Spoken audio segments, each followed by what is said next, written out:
delicious jam. Yeah. I pulled my guitar out and I put new strings on it. How about that? It makes music. Nice. I've been enjoying it. I still love my ukulele, but been trying to slowly work some songs I learned on the ukulele that I can transfer over onto the guitar. Okay.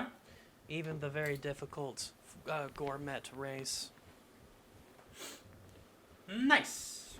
Song's hard. I mean, yeah, that's what you say. Takes some real fundamentals. But what about the dementals that are not fun? It does also take some ass-dementals. Mm. But I eat those. Sounds like a bad time. It is. The jump from fret 1 to fret 10 is a lot longer on a guitar than it is on a ukulele. I bet. Yeah. Like 2 lengths of a ukulele, probably? It's about, 2.5 ukes. Yeah. 1.7 Yep, that's a unit metric now. ukes. Oh, damn. What's the difference between a metric uke and a normal-ass uke? I feel there is. Imperial uke, I guess? Yeah. My ukes are imperial, yeah. Or customary. Oh, okay. So, how you been? I've been yeah. It felt like, well, first of all, we'll just start with how I slept, because everybody loves that. I set my alarm for 2, which today was totally rational, because I went to sleep at like 6 a.m., and that's 8.5 hours. Or at least whatever time I went to sleep. Yeah, and whatever time I woke up, I was just like, my alarm ain't went off yet. I can go back to sleep. And then I heard your text, and I was like, it's 3:30. What happened to 2? I was wrong. You set it for 2 a.m. I don't think so. Let me check. That's happened a lot. But that would have been way more than 8 hours. My alarm's not set still. Okay. There's always the chance that I did not hit arm or something, which I don't think is an extra button. I don't know. It's not the first time I did made that recently. This you have an arm button? Yeah. Do you have a hand and a leg button? No, I wish I did. Do you pepper your bacon when you make bacon? Nope. Okay. Sometimes I just buy bacon that has pepper on it, though. Like, I pepper my bacon. depends on how I'm feeling.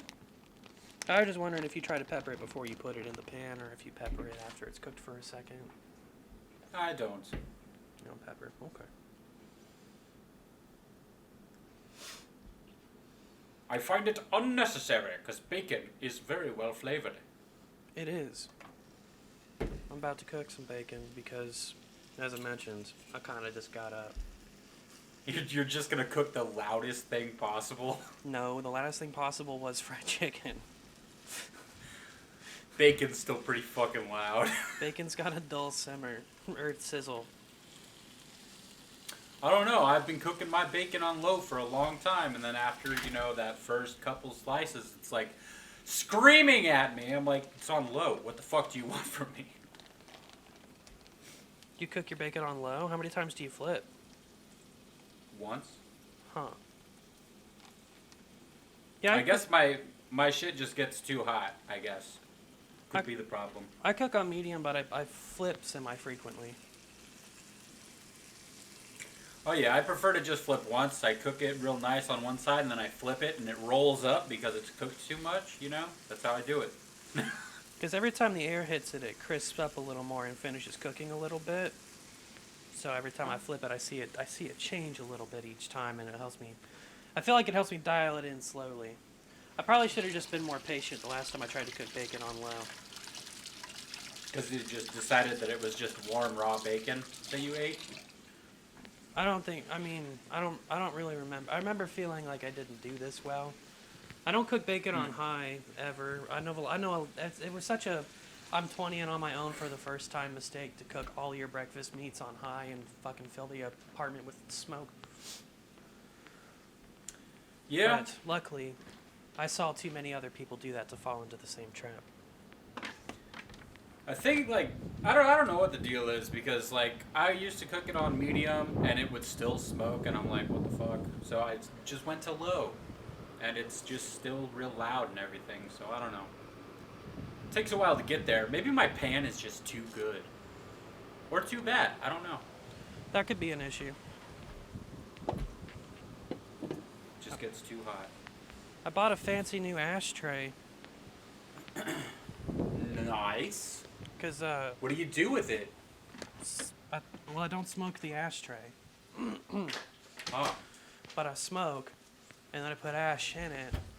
But previously, we had like mom would just use used bottles and have Yep. water bottles full of nastiness, and that was preferable to my stepdad because it didn't mean that it meant the ash was contained, and if it was Yeah. put in the trash can, it wouldn't blow away anywhere. This is true, but it is real gross to look at and it smells awful. Yeah, so let me see if I could text it to you. I got an ashtray that's a nice cigar ashtray because that's what I Yeah. need. I needed something that'll hold the cigar while I write if I don't want to just hold the cigar the whole time. Well, why wouldn't you want to just hold the cigar the whole time? I thought that was part of the challenge. And I'm going to send the lid I bought. I do mostly just hold it now. But I've been looking at the ashtray for a while and being like, it really sucks to try to get the ash over to a bottle in time. I just wanted something wider, something Yeah, wind that's resistant, fair. something that's not super trash. But I didn't. Oh yeah, that's pretty nice. I didn't talk to anybody before I got it. I guess my stepdad has a thing about the ashtrays. Of course, stepdads tend to have weird hang-ups about weird things. I know, we got in so many fights in the last 2 weeks, but, yeah. I bought a lid for it, too, but the problem is that these lids are gonna be, like, just for his show, just to because he doesn't want the ashtray to fill up with nasty water if it rains, which is fair. I mean, that's fair. Yeah, I don't want it to overflow or nothing either. I would also like it to have a lid, but the lid's not like super watered out. It's a sink stopper that's been bronzed, which is almost exactly the right size to fit over the hole that's there. This bacon is fucking loud. I hear myself talking over it. Yep. I can hear it very clearly. Yeah, but it's like bacon's like white noise. Not quite. Pretty close. They use bacon to simulate waves sometimes. Yeah. Okay.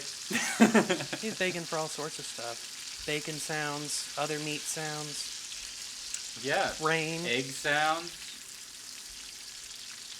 It's mostly rain. I think it's mostly bacon, but Definitely, there's no reason to go record rain to make bacon sounds, so. yeah. Can you still hear it? Because I stepped away. I mean, yeah, now it sounds more like white noise, though. Okay. Let me get a plate out. Only 9 minutes in and my battery's already missing a chunk. What an asshole. I think I started down one chunk, but I was like, I'll probably make it.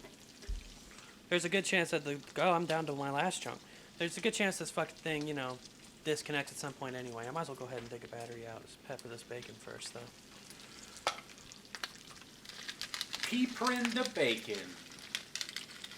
I saw on your Instagram. Do you want to discuss any life changes you've gone through? I've acquired cancer. That's great, man. No. Now you can benefit research. Hooray for those people. Hooray for the people you're going to help with your death. Nah. I don't know, I might have cancer. I don't know about it, though, so it doesn't exist. Nope. Sure, I got a computer, so that's pretty cool. You watch any porn on it? Pretty neat thing. No. I never watch porn on any of my computers. Yeah. The Phones phone's are really for. good. Phones are much more discreet. Not that it matters. I live by myself. There also, you can lay down and look at your phone versus like I don't know if it's a computer, you're either holding a monitor in your hands or you're laying on your side and that's just weird. I don't know. I can jerk off in a chair. It's not I mean, I guess, but it tends to be yeah. I mean, you could also jerk off standing up, but it doesn't feel like, it's not right. I don't even think I would want a blowjob standing up, to be honest. Nah, it's like, this is supposed to be relaxing. And all my chairs are hella uncomfortable. Like, my bed is the most comfortable thing, so. Yeah, I don't have a real chair. I have the stool that they have in there, because they were like, they wanted the guest room to look like a guest room, like a white people guest room, like a hotel. So there was this hard as fuck stool with like a decorative piece of wood on top of it that I think maybe people are supposed to sit in while they put their shoes on. But other than that, there's no desks in there. There's no reason to sit at anything other than the bed. But yeah, that's what I'm using right now. I just put pillows on top of it. People are fucking weird, man. Yeah, the weirdness about furniture was actually the biggest fight because my stepdad went to go into the pantry and he saw that I had my computer set up on a dresser that even though they got at auction for like $120, it's an Ashley furniture dresser that would cost like $2,000 if they had to buy it. Gross. Yeah, and there was a tirade about I don't respect the furniture in this house and that type of shit. So, yeah. We've made some compromises. I've got some folding tables and rearranged the room. They got some folding tables for me. Well, there you go. Yeah, so it's a non-issue now. I'm not going to be responsible for damaging their fucking desk. Dresser. Sorry, it's not a desk. That was the core issue. There's barely a difference. Yeah. Who needs dressers? Well, it's got Are that. closets a thing? It's got that ugly giant inch of veneer on it, just like that big fuck up soft clear coat. Disgusting. Right, but then that's a nice veneer. Regardless, it's nice furniture, and they just got done living in a trailer for 3 years, so everything that's nice in the house is very special to them, which is totally fair, and I appreciate that. Sure. But yeah, there was some like cat marks on it, and then they're like, if you use it every day, it'll put marks on the thing, and I was like, yeah, but it's a fucking. Look, I don't want to fuck up the dresser either. We'll make this simple. I just need a space to put my computer and to type. So, like, yeah, tables. We're good. All of the neuroses about the dresser are your problem. I will not deal with the dresser. Sure. So that's done. You do anything cool on your new computer yet? I installed Adobe. That's it.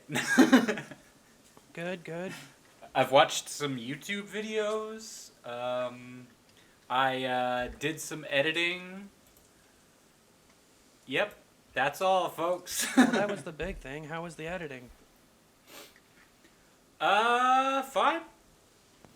It's like, I don't know if I just got like way too used to my old computer, but there is like a weird lag situation with whenever you go to like pause it, whenever it's running, you hit the space bar, it just kind of like takes a second to stop, and I'm like, I don't like that. I'm trying to make some very precise stops here, and it's like, oh, you sure you don't want to stop halfway through that word you were about to say?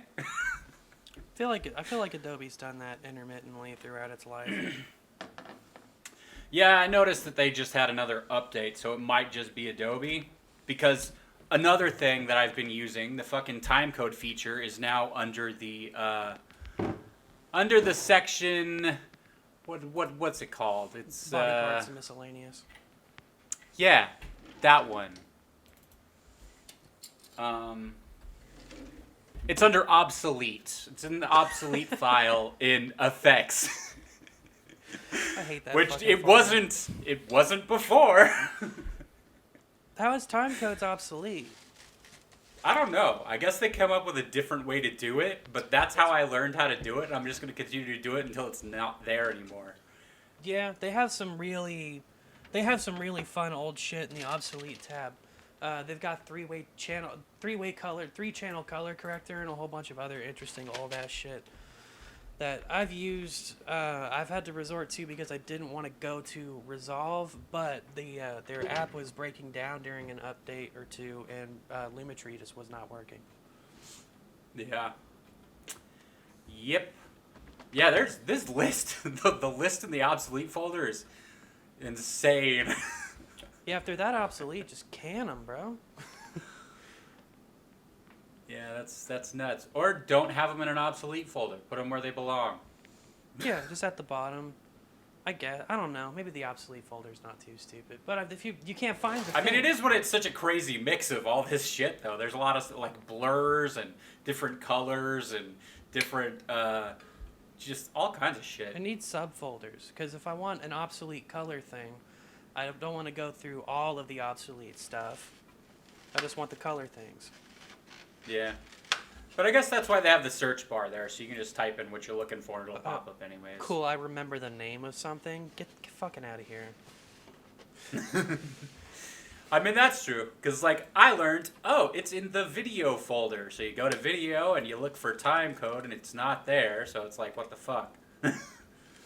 I guess if you use it frequently, you know the name of it, which is okay. Yeah.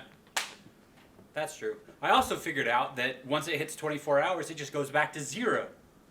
It's like, well, fuck you, bro. I've been editing my Nuzlocke that I worked on, and I just reached the 24-hour mark, and it just went back to 0. I was like, oh, well. Is this just a time code overlay? Yep. That's pretty cool. So now I had to add another little thing that says 1 day and then the time code. Which means I have legit spent like an actual day, over an actual day playing Pokemon Yellow in time. So that's interesting. And that's with a lot of it sped up to 600%. So it's a long fucking game. And you stopped playing Genshin Impact. Yeah, because Genshin Impact has no end. But now that I actually have like a gaming computer, I haven't tried to use my new gamepad and everything with it. Maybe I can play Genshin Impact and not have it be a pain in the ass. I'm trying to remember what made me fall off of Genshin Impact. It might have just been Smash Brothers. I mean, that's fair. I only play video games for 40 or 50 minutes. It's less than an hour a day now. Me too. Feels like an empty hole, but I don't know. I'm still sober, which has been fine. That's nice.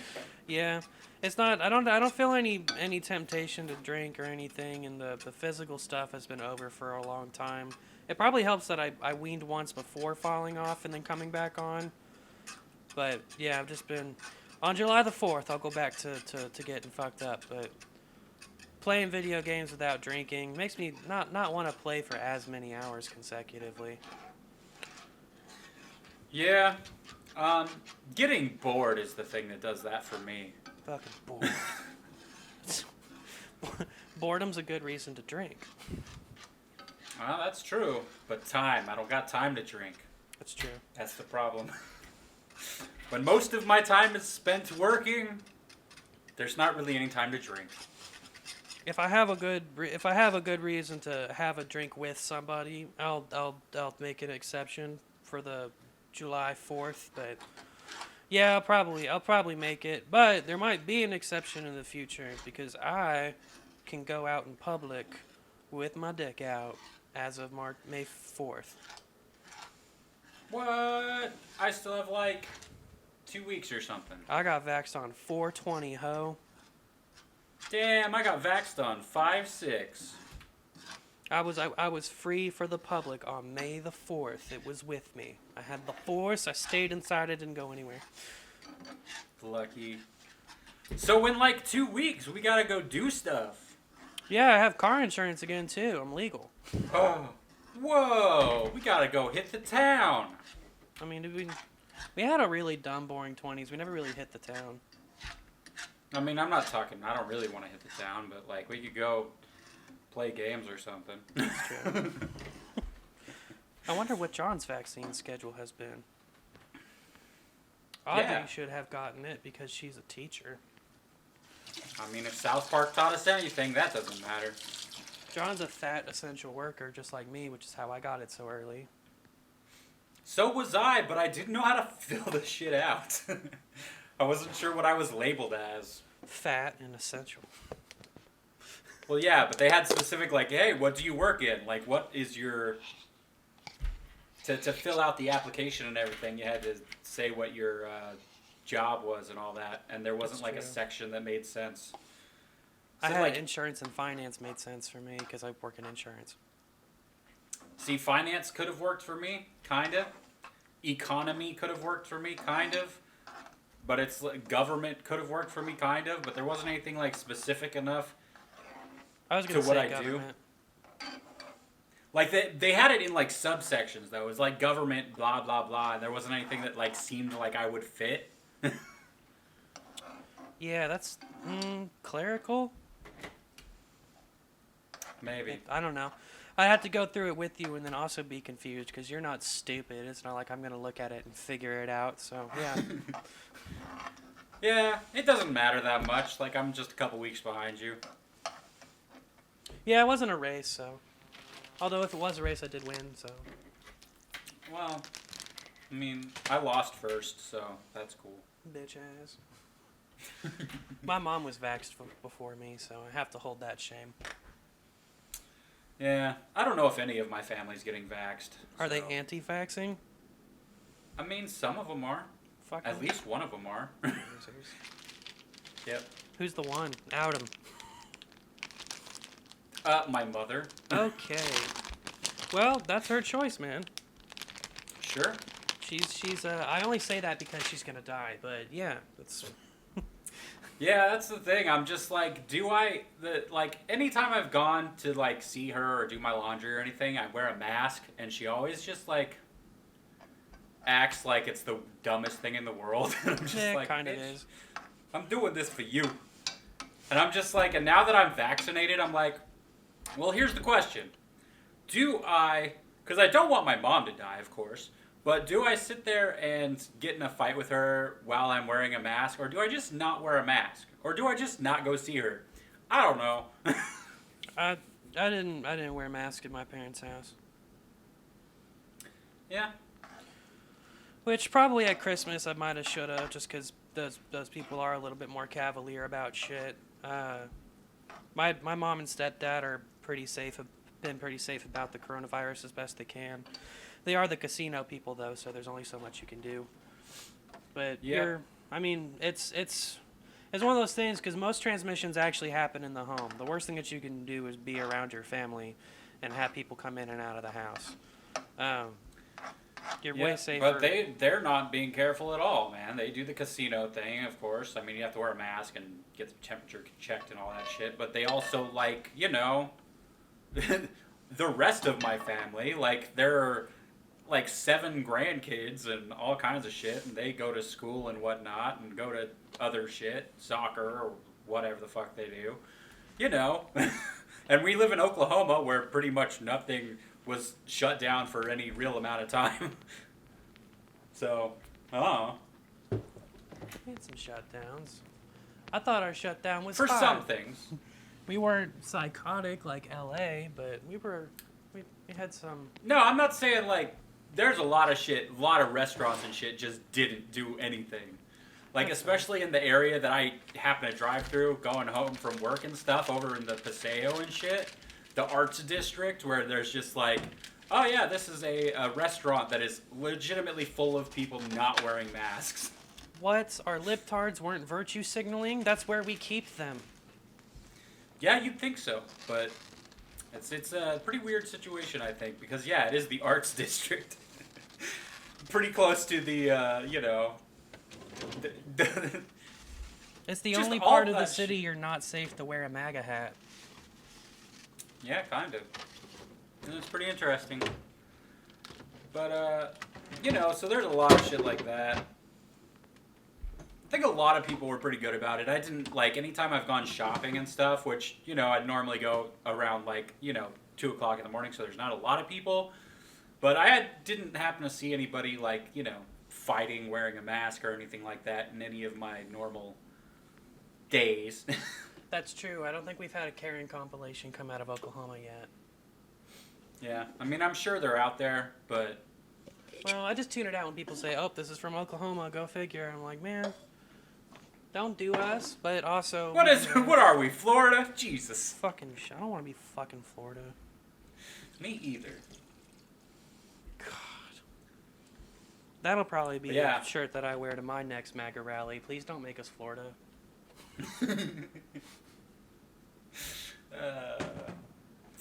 Yeah, but I'm just glad that it's, just a couple weeks away, and then I'm gonna go do shit, because, like, ugh. What are you gonna do? Ugh. I'm gonna probably go see a movie. I'm gonna... Outside? Maybe. Last time you were discussing things about going to a bowling alley with a friend, I was worried that you would become... I might go bowling. I was worried that after this pandemic you would use it as a way to springboard into being a germophobic pussy. Why? I don't know.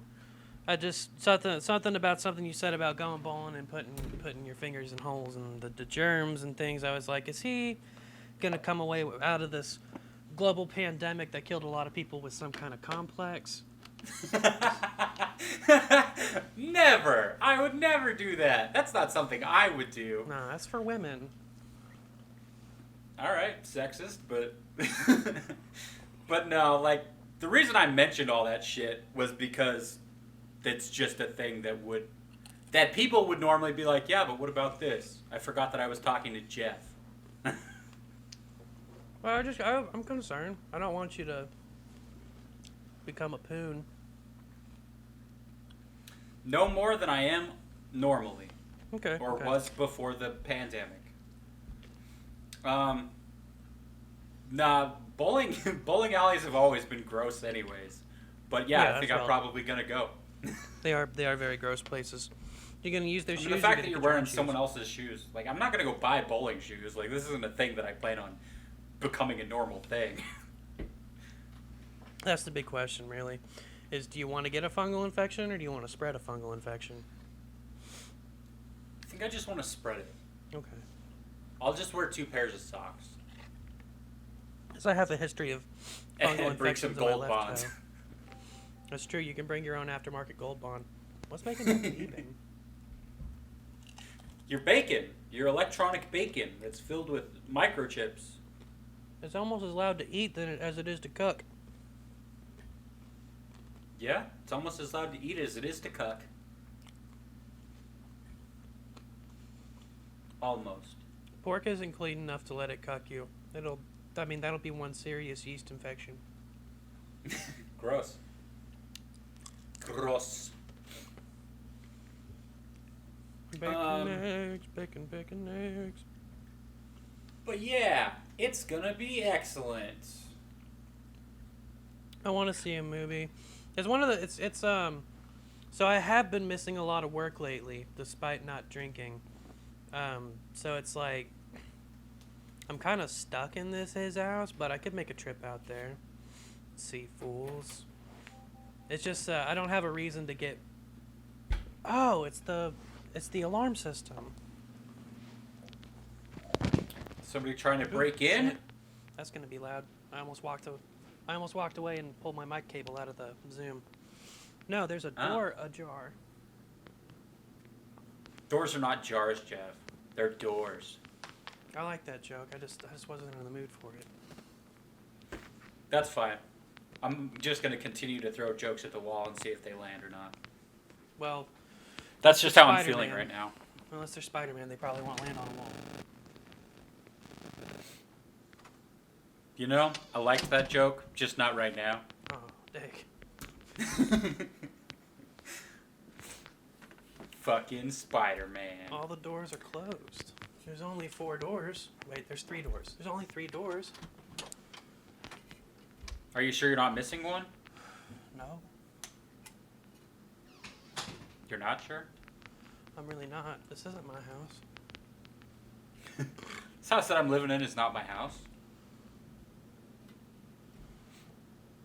There's a motion detector offline. Somebody's broken in. They've come for you, Jeff. They know you've been a bad boy. Motion detector sensor is offline. This could be due to a dead battery. Try replacing the batteries. Well, that sounds like a homeowner problem. I'm gonna sit back down. Okay. But, yeah, I don't really know what movies are coming out, so I think I'll probably wait until Black Widow comes out in July. I'll probably go see that in theaters, because that seems like a good... Do an MCU film for the first one back? I don't remember what the last one we saw was.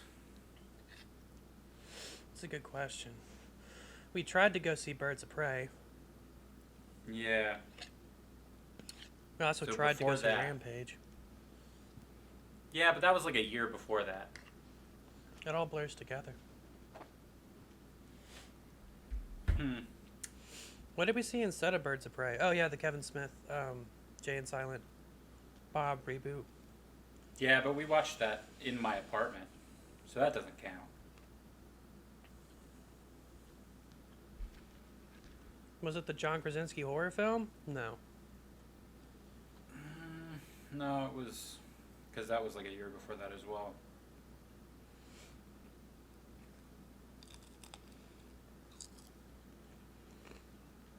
Yeah, I don't know. It's hard to think about me doing anything post-September when I got this job. And then that March was the pandemic. Yeah. Well, now I'm freaking curious. Yeah. So I'll just look up some, I'll just look up the 2019, 2020 films that came out. 2020 That's film good content. releases. Yeah. Just talk about the stuff that came out at that time.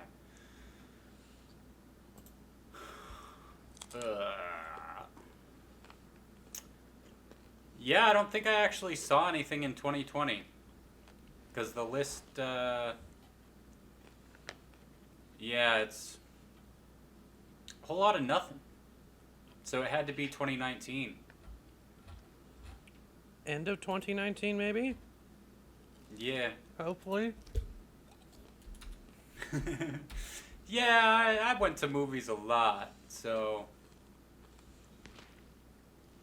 It's true, we could go to 2020 on your Instagram. I mean, if we're going off my Instagram, then it looks like the last thing that I saw was Ready or Not. So, I don't think that's correct.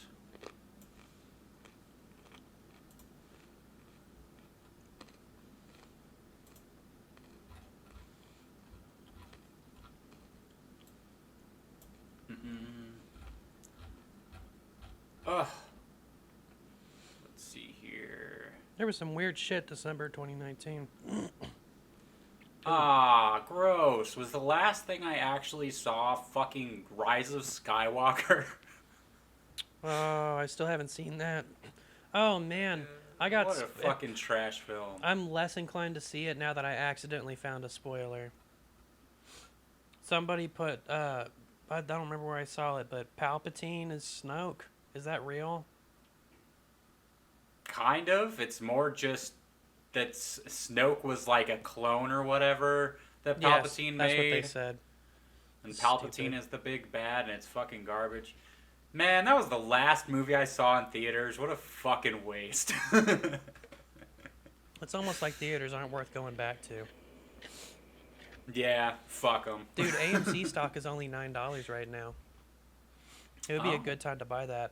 I'm so fucking mad, dude. What's Dogecoin sitting at? I told you that everybody should get their free Robinhood stocks and invest in Dogecoin, right? Yep. Yeah, John took that advice when Dogecoin was worth 0.2 of a cent. Is he even richer now? Yes. I had an much? issue connecting my bank to Robinhood, so I bought Dogecoin when it was at 30 cents a share because I slept on it. But now it's at 62 cents a share. Looking at it, John sold 520 shares at 69 cents. 69. That's yeah, good. so he put some money in his bank, and then he put the rest of the $300 to $400 into crypto. He bought a few Ethereum coins. I just don't understand. I know, he took my advice, and I was right. It happened exactly how I said it would happen. Well, stop giving away free advice. Dogecoin is a meme stock. Elon Musk is going to tweet about it, and it's going to be worth barely 50 cents at some point. And now Mark Cuban's tweeting about it. People are actually making transactions with it. So arguably, John should have held on longer. I think it'll easily go to $2 at some point. But people used to make this type of speculation about Bitcoin. Maybe it'll be worth a whole $1. Plus, 69 cents is funny, though. Yeah, really, Reddit should be trying to keep Dogecoin at 69. Since Dogecoin is literally a meme. Yeah. So, I think the last movie that we saw in theaters together was fucking Hobbs and Shaw. What a great memory. What a bad movie. It was so bad. Anyways, yeah. Oh yeah, we would have been talking about movies at the start of the podcast. Would we have? Yeah, if we saw a movie, it would have been a podcast title. Yep, that's true. But we didn't, because it's just, 2020 was garbage. That can't be true. It can't be true. 2021 is pretty garbage as well. It's just arguing about Once Upon a Time, which you were wrong about. The new discussing the new Mortal Kombat coming, which has come out, which I haven't seen yet, unfortunately. Oh, you should watch it. Did you watch it? I sure fucking did, and we'll talk about that in the movie section. I was so eager to watch so many things, and I never did. I'm sorry. Tell me you finished Falcon and the Winter Soldier at least. Oh yeah, of course. Okay, so we'll talk about that when we get to that as well. Ugh. Whenever that happens. It could be 10 years from now. I don't know. I don't have many other updates. I've been working in my writing notebook again. Cool. Finally moving on some stuff, some cooties stuff. Maybe we launch cooties again if you're still down to do it. Perhaps we do. I'm somewhere along the lines of down to do that. Okay. Okay. Yeah. I noticed whenever you texted me about it, I was like, whoa. I was pretty sure that you were doing Matt Murdock. I think we had talked about that. Yeah, of course. Who was the other one you said? Something that I didn't know about her. Oh, Matlock. Gotcha. Matlock, yeah. He does like a foghorn, leghorn, southern type of lawyer thing. Yeah, definitely something I wouldn't touch on. Yeah, I thought it could be a good counter, though. Sure. But we already have the sheriff. Maybe he just jumps back and forth between... Not sure what he wants to do. But then again, what child knows about Matlock? Yeah, that is a problem. I'm 30. I don't know shit about Matlock. I mean, how many kids these days really watch House? Probably actually a few. Everybody loves House. Yeah, it's probably as popular as The Office. Sure. And apparently just as problematic. I don't know. People say stuff. Oh yeah, and I finished that Jaws book. That was a crazy tale. Did it get more racist? Nope, and it never really brought up the racist thing again. It was just a weird... Good. I mean, kind of, but it just means that that was in the book for no reason. Well, the author was feeling some kind of way about it at the time. He was just feeling extra racist in that moment. But yeah, the book is like, diverts quite a bit from the movie there at the end. I think that's the other way around. I mean, sure. I mean, it depends on which way you look at it. I'm looking at it from somebody who saw the movie as a child and just listened to the book recently. But yeah, it's pretty different. Like there's a weird, uncomfortable sex scene randomly. With the shark? Yes, with the shark. No, like the sheriff's wife or whatever ends up like cheating on him with the fucking scientist guy randomly, and they get like this really like they get really in detail about like some crazy fantasies and shit, and then they just go like fuck in a hotel room, and it's really really weird thing to listen to while at work. Yeah, especially on speakers. Right? People were looking at me like, what the fuck is he doing? But yeah, and then like people die, and then it ends like really abruptly, and it's like, well, I would like to know what the deal was with the whole. What was the dude's response to his wife cheating on him? You never find out. There's a stranger's car in the driveway at the same time that the alarm was cut off. I told you, someone's trying to get in. Someone's trying to get you. Kind of look like the contractor's car. They're back at... Oh. What the most jackass way to fucking do that? We got a really long driveway, so instead of backing out to the street, what they did was just do a K-turn into the neighbor's yard. Oh. Well, you are out in the boonies. That's how it goes. And now they're parking across the street and honking at them. No. Kidding. You have to honk the... Who is this bitch? You're kind of like a dog. Dog, Jeff. Stop. I am doing exactly what the dog's doing.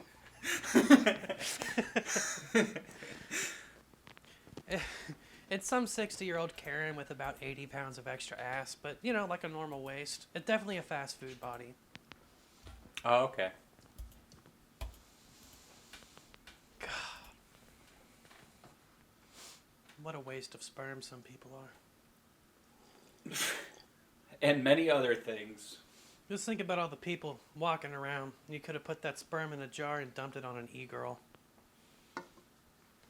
You could have. Would have been a better use of your time. Sad. But yeah, that book, I recommend it to anybody listening. Jeff, I know you're listening. Huh? Future Jeff, I know you're listening. Maybe. Future Jeff Future missed the Jeff, last podcast. I'm calling you out.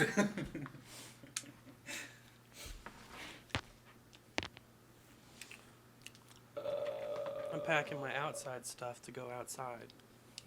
Oh, damn. Yeah. It's a bit of an ordeal because I don't know what I'm going to do out there. So I'm going to bring some extra stuff. Like your guns to take out that lady that's there. Yes. Good idea. You got to show off your gun so you can take her out on a date. I just look across the street and I'm like, hey, you distracted me. And she's like, what? And I'm like, blah, blah, blah, blah, blah, blah, blah. Yep.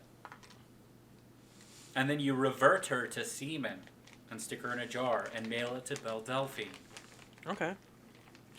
I'm sure I can catch her. Fucking Y chromosome's been lipping these hoes around since we had hoes. Stupid. I'm not sure I know what any of that means. It's generic sexism. That's what I figured. I've got a notebook, I've got my heater, got some cigars, got my phone charger. Phone charger, gonna plug it into a tree, hope that it works. Unless there's a potato out there, you can plug it into a potato. I'll be back, Arthur. I'm coming. I'm gonna go outside and I'm gonna set this stuff down and I'm gonna come back for you, okay? Don't listen to him, he's lying. You're gonna stay inside. He knows I'm lying. He knows exactly what's gonna happen. I'm gonna come back in, and then I'm gonna pretend that I didn't get treats. And then he's gonna be like, you got treats. I know you got treats. And I'll be like, no. And then I'll try to get in my pockets. And then I'll give him the treats. But now that you're outside, I feel like we're gonna drop some calls. We've done so well so far. I can't smoke inside. Why not? Because it's an animalistic behavior. You've done it before. I did it at my house. Yeah. You live here now. It's true, but I'm not getting evicted from here, hopefully. Hopefully. Yeah, there's time. Depends on how many dressers you put computers on. Yeah. Their first solution was for me to put cardboard all over the dresser, which I'm still putting cardboard on the dresser for my incidentals, like my keys. Sure. I mean, that's not a bad solution. It is psychotic at some point to think about, like, furniture in a room they never go in and they never look at, and it's still like, don't use it. Well, no, I agree with that 100%. Like, dude, it's fucking furniture. It's meant... It has a utility... There's a utility there. It has a purpose. It's a surface. It's not a decoration. I'm kind of scared in a to room put that my you don't clothes look in at. it. Even though, I mean, I know at this point I should have unpacked my clothes, but we all know I just live out of trash bags. So I'm kind of scared to start using a dresser like a grown-up. Who the fuck uses dressers, man? I don't understand. There's a clean hamper, there's a dirty hamper, and there's the ambiguous floor. Isn't a closet a thing? Are there not closets in this house? My closet's full of my storage. I mean, so is mine. It's really hard to get into, but I have clothes hanging in there. Every space is filled up. It was kind of... There was some... It's kind of weird. There was some passive-aggressive things about me having my instruments in the space that's not being used. But, yeah, once they got the pantry out of my bedroom closet, which was weird, I was able to stuff all my keyboards and instruments and amps in there. I understand. I don't need to take up any more space here. Yeah, that's true. You're taking up too much space already. I agree. That's how I live my life. I make myself as small as possible everywhere I go. I try to. It's a very... I kind of very disagree with feminine it behavior, but... I mean, I don't think that's necessarily true. I think you're just being sexist again, but That's how women identify it. That's how Whitney Cummings describes the female experience. You gonna tell Whitney Cummings she's wrong? yeah. Yeah, I would too. She's wrong about a lot of things. Just because somebody is female doesn't mean that I can't say they're wrong. I think you should Pretty say sure I they're said wrong that if right. they're female. No, that's not the reason I would say they're wrong. I think If it they're should wrong, be. I'm going to tell them they're wrong. I was so excited to go outside and I realized I haven't made any coffee. That's what energy drinks are for. I'm just gonna make some coffee. You just get real twitchy and have a gay old time. You go to Crest, spend $10, get 12 bangs in a pallet for you. I have Tourette's already and I'm gay all day. I need a... I mean, that's fair. I did forget to take my Flonase. Flonase. This podcast brought to you by Flonase. Stick it up your butthole. Make sure to spray it to prime it before you put it in your butthole. You don't want to be short on dosages. Yeah, you don't want to like pump extra air into your butt. Then you get gas. It's a real problem. Then you'll have to queef. Out your butthole. Unless you stick it in your pussy, then it can just be a normal queef. That's true, which is interesting to watch. I don't think I'm into the queefing thing. Interesting to watch. Oh my god, that's probably a fetish, isn't it? It totally That is. makes perfect sense. I know that the farting thing was a fetish. Because I've come across it before and was like, oh, I fucking hate this more than anything. This is the worst porn. I think I'd rather watch somebody have sex with a dead body than this. But the fact that it never dawned on me that queefing is probably a fetish. It's not my fetish. I think pretty much anything is a fetish. I just never thought about it. They like to surprise you with it, and you know, certain types of videos where certain types of close-ups are proven for the art form, and then they'll just be like, because a lot of people can pull air into that orifice, like you know how you inhale to make a quick burp. Yep. That's totally possible with puss, apparently. Some people can do it with their Really? buttholes. Yeah. That's mad. I hate it. I wish I could do it with my butt. That'd be fun. You would. If I could just rip ass on command. I mean, I can get a lot of farts anyway, but it'd be nice to have some some clean, quick ones. I love this conversation topic. Let's keep going. How do you like to fart? Fart on a book? On a book. Anyways. My cup's too big. I need to make 2 K-cups for my regular cup. My spoon is too big. Keurigs are bullshit. Yeah? Are you using one right now? Yeah. You monster. I agree, but they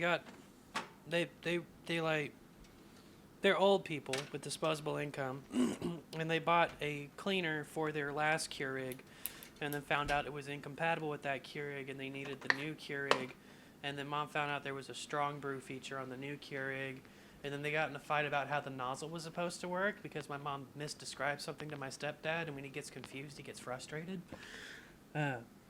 Your stepdad sounds a lot like my stepdad. Yeah, I mean, he's a nice guy. He's just got some genuine, like, borderline personality issues. So anyway, the new Keurig does have a strong brew mode that brews by moving the water slower, so it actually tastes like coffee now. Oh, so does my $15 Mr. Coffee maker. Yeah, it's like Keurig looked at other technology, had never seen anybody just drip water onto beans before, instead of shooting past them in a jet. And they were like, hey, what if the water, like, you know how, like, tea takes a long time? You just, like, let it in, sit it. What if the water could soak up some of the beans' color and flavor? Is this coffee clear? I'm so confused. The regular Keurig is, which is why I won't touch people's fucking Keurig. I'd rather have a headache. But the new Keurig with the strong brew actually makes coffee-flavored water, and that's good enough in a pinch. Huh. They have these things at work, and I just don't use them. I just bring my own coffee and a refill. Yeah, I don't know. I just come in with 2 very large coffee cups. You drink 2 large coffee cups while you're moving around? Yep. You'd be fucking dehydrated, bro. I mean, I'm not moving around a lot. I'm like either standing at a scanner or sitting in front of a computer. I'm mostly standing in front of a scanner at this point. My body is. I do have to like move boxes and shit, but it's not like a warehouse. My body's first impulse to doing any type of work is sweating. Oh yeah, I do quite a bit of that because for some reason, no matter where this fucking office is, they cannot keep it at a normal temperature. I feel like because it's like I work with a lot of people who just get cold real easy. Eliminate them. I don't know. But then there would be nobody working there but me. And like maybe one other person. I don't tolerate any cold-natured people, but females that will let me touch them. So nobody then, right? Yes, right now it's nobody. Yeah. It's a living! It's because that's definitely how I address my female friends when they're being cold. It's like, hey, if we can't fuck, you can't be weak. Or we're not friends. Yeah. Leave. We can't be friends. That's You either have to be powerful, having sex with me, or leave. Exactly, bitch. That's pretty fucked. And food is my love language. So I was laughing at my I don't joke. think that's on the list. I think food's one of the... Well, first of all, I don't think there's just 5 love languages, but also I think that food's one of them, right? I don't think it's specifically food, but I think it could be considered like a gift. That kind of situation. I'm not ready Like to sit that's down yet, one. so I can't do my own Googling. Ugh. Oh no, Arthur, I'm going into the closet that has the treats, but I'm closing the door. You won't see what I'm doing. He has no idea what I'm doing.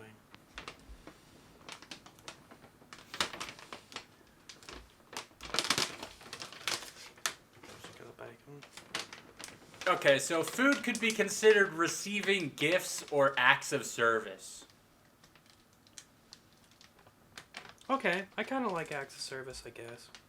Well, no, because I don't want anyone doing chores and shit. I just like food. I mean, the image that they have for acts of service is a hand holding a cloche. So What's a cloche? apparently it means food. Like one of those, like, you got like the silver, like, plate basically with the big dome lid over it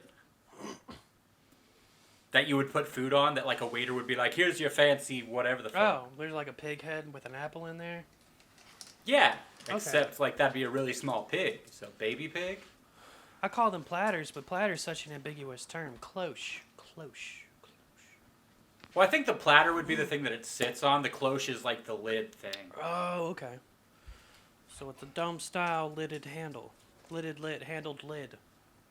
Sure. Lidded handle. What the fuck? A lidded handle. A handle with a lid.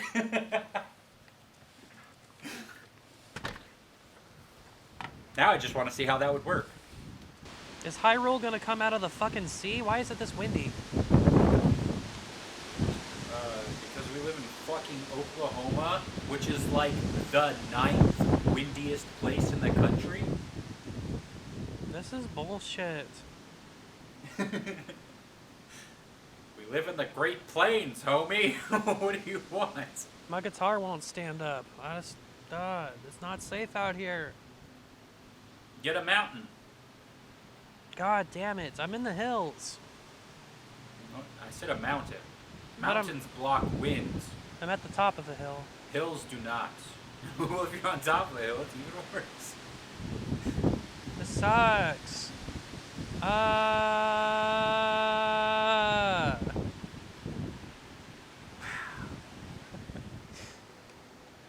Oh yeah, I got Spitfire. Spitfire Audio put out a bunch of free samples as a VST.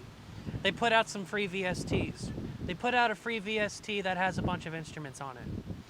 Oh. Yes, they now run what's called labs. You can go to labs.spitfire.com and get a bunch of kind of interesting instruments. I already have a complaint in that their interface is so streamlined and minimalistic and new age that I can't tell what the fuck it's doing. It took me. There's only three. There's 2 sliders and then 1 wheel, and they're not labeled. They have little pictures on them. I'm just sitting there panning them, and I'm like, what the fuck do these 2 faders do? I was eventually able to figure out what the wheel does. If you click in the middle, it brings up different effects it controls, like the envelope. It'll give you your attack, decay, release, maybe reverb if the instrument has reverb. Okay. And then that makes sense, but I still don't know what the left 2 do. They seem to have some kind of volume control, but a volume should only be 1 fader. What's the other fader? I don't understand. I don't know what the pictures mean either. Like maybe there's a master and a track? Like... Well, that should be on the board. That shouldn't be in the VST interface. Well, yeah, that's fair. Like, it's okay for that to have a volume, but it doesn't seem like these are... Some of the instruments they have are group instruments or orchestral things, so that kind of makes sense. But there's a lot of free instruments on there. It's not as good as getting the Contact player and using their free instruments, but it's more stuff. It's more what? It's more stuff. Oh, okay. You cut out for a second. I just heard, there's more, and then you were gone. There was more penises. Oh, okay. What everything needs, But apparently. I put those there, so it's not really part of the program. Oh, well then why would you even mention it? I like to recommend modifications I think most people will enjoy. Okay, that's fair.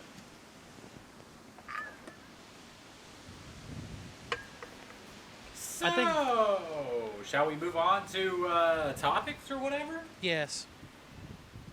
Neat. So did you watch anything? Well, this is why I wanted to wake up early. I wanted to write down all the stuff I did. Yeah, I did that today, earlier, barely before you called. I did finish all of Harley Quinn on HBO Max.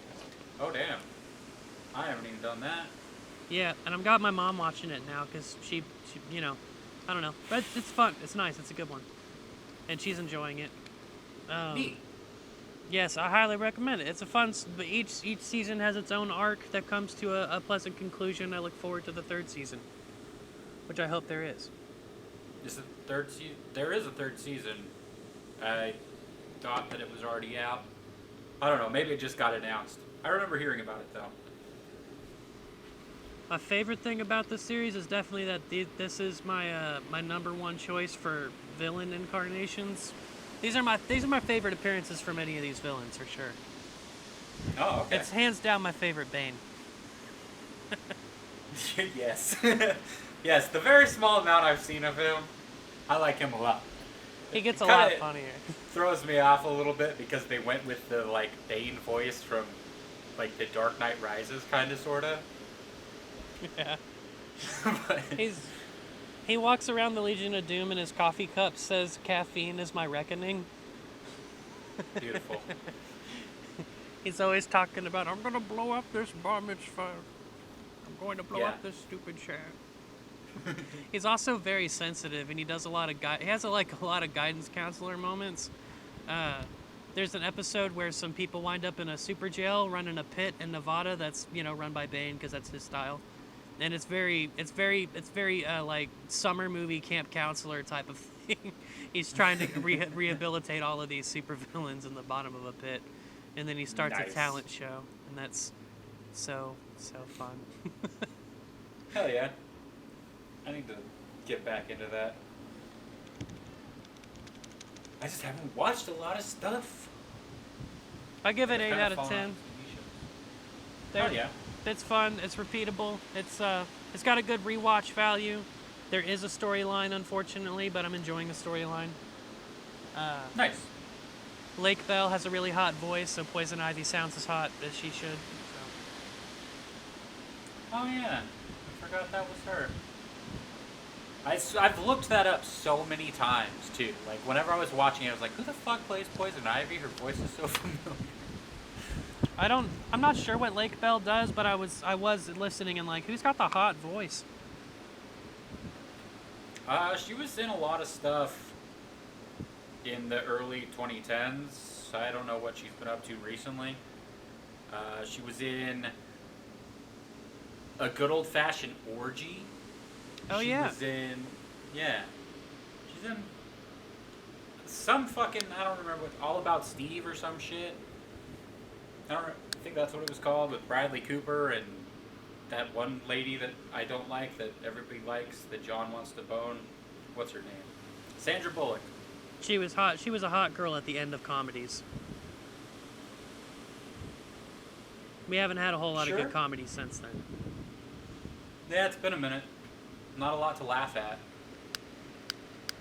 Well, we also humor has just changed a lot. Yeah, we're not allowed to fucking make fun of people anymore. What are we supposed to laugh at? I mean, that's why you just get on the internet and you try to explore the Gen Z humor, and you're like, bro, this is so fucking weird. Yeah, it's pretty whack. I'm glad that Gen Z is running TikTok because it's a very positive space and nobody said anything mean to me, and I'm playing garbage on ukulele. I should have already had a lot of haters by now. But, yeah. Yeah, I've seen on, like, your Instagram and stuff that, that you get quite a lot of likes. Like, I mean, not like a million or anything, but like a decent amount. And then there's always the fucking bots popping in. Hey, you should put this on blah, blah, blah. I don't want to put it on blah, blah, blah. I've got 15 followers on TikTok. Hell yeah. 93 likes. But the algorithm has started to fuck me. Oh, no. I had a very steady climb. Like 4 videos ago, I was at 159 views, and then the one after that got 592 views. The one after that got 638, and my last one had 0 for 2 days. So I took it down and re-uploaded it, and now it has 2. Well, maybe people just don't like that one. The algorithm just doesn't like that one. They're not seeing it. Well, that's what I just said. The algorithm doesn't like it. I corrected myself. Yeah, because Sticker Bush Symphony was garbage, and it still got 11 likes. Not really a one-instrument thing. As soon as I figure out how I want to do TikTok, I will get one, and then I will follow you on there, and be able to see how this whole thing works. I still have no fucking clue. I'm just uploading my ukulele covers. I don't know how TikTok works, though. That's what I'm saying. You get 15 seconds or 60 seconds. Interesting. And then that's kind of it. And then there's hashtags. It's very Vine-ish. From the user experience, it's a lot like Vine. You've got the people you follow, and then you've got the things the algorithm has thrown at you, and those are 2 different tabs, and that's kind of it. The videos autoplay, so you have to actually pause it. But as soon as a video stops, it repeats. You swipe up, the next video comes. You can go check out their page if you want to, but yeah, it's rapid fire short videos. It's nice. Interesting. Well, as soon as I figure out what I want to do for TikTok, I will get one. Figure that out. I just don't want to like download the app right now because then I'll just get lost in all kinds of shit. I don't need more time wasty things. Yeah, I follow a lot of music and video game TikTok because just like Twitter, there's a lane of TikTok for everything. Comedian Christina Pajitsky, the Tom Segura's wife, she curates what's kind of like the darkest sides of humanity on TikTok. She's trained her algorithm to only bring people who are fundamentally disturbed and also think that they're talking to individuals on the app and I don't know that they're posting in public. It's so hers is full of some real deep fried horror shows and it's very interesting. Yeah, that sounds fucking awful. It's funny as shit when they pull it up on their show. It's very dark. But yeah, I follow Ska2 Network on there because he's got a very interesting.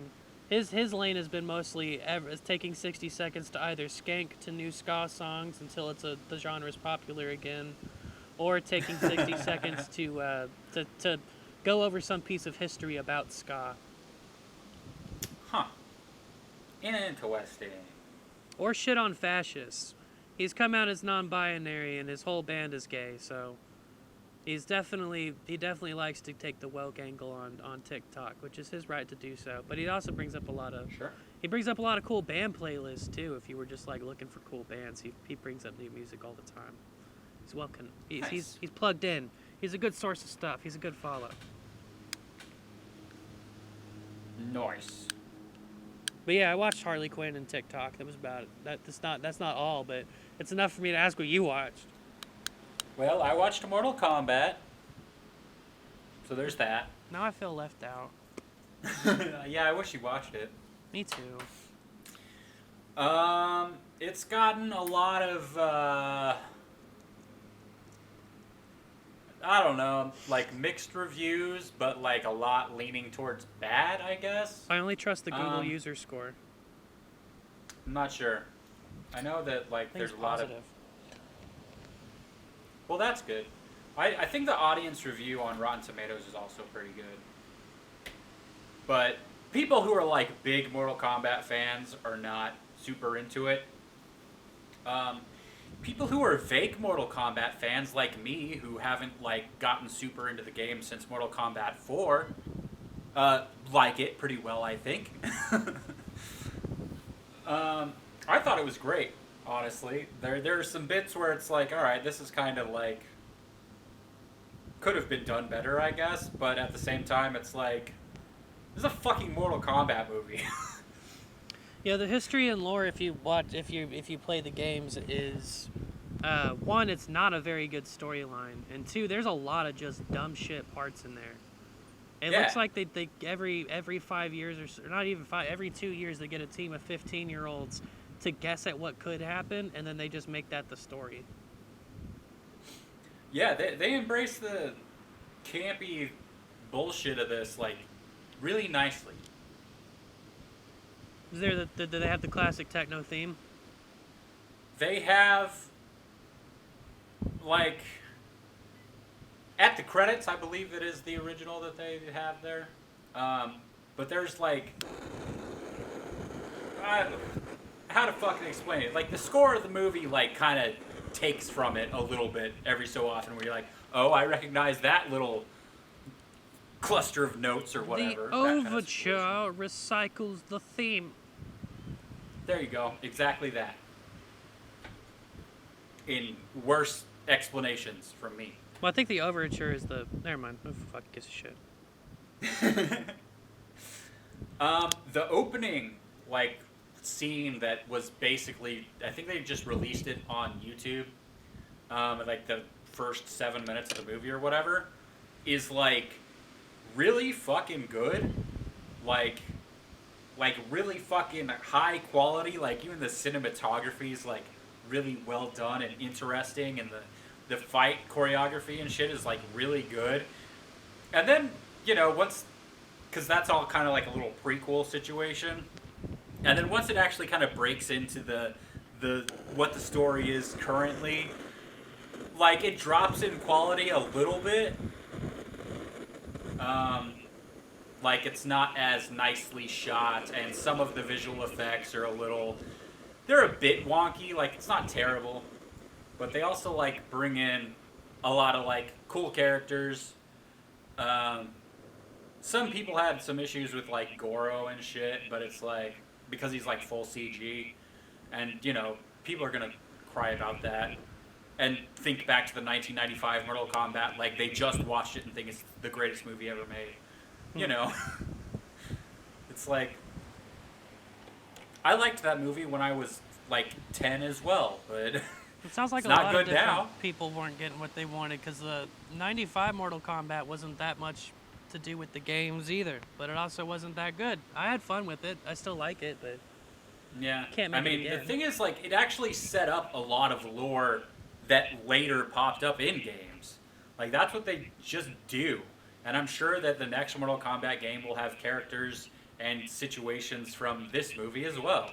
Because one of the main complaints, which I also kind of understand, is that like the main character of this thing is a character that's not actually in the fucking games that they just created. Because No. you know how studios do. No. They're just kind of dumb. No. No, I agree. I No. don't want an everyman. I want Baraka, and I want Scorpion to be the main. Well, Johnny Cage was a good main character. When was Johnny Cage a main character? He was in the '95 one. He was, but he wasn't a main. I mean, like, of the three, I guess he was a main character. The humans are fine main characters. Yeah, I agree. They are our way in, and we don't need to know.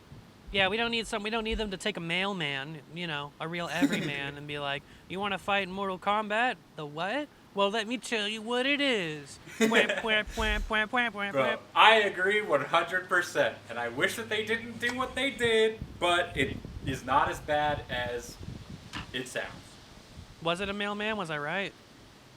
Of course, he was a mailman. Okay. No, he wasn't a mailman. He was a fucking, like, MMA fighting man guy thing. Who was, like, distantly related to fucking Scorpion or whatever. I don't know. Well, then we have Scorpion. Why do we need his distant relative?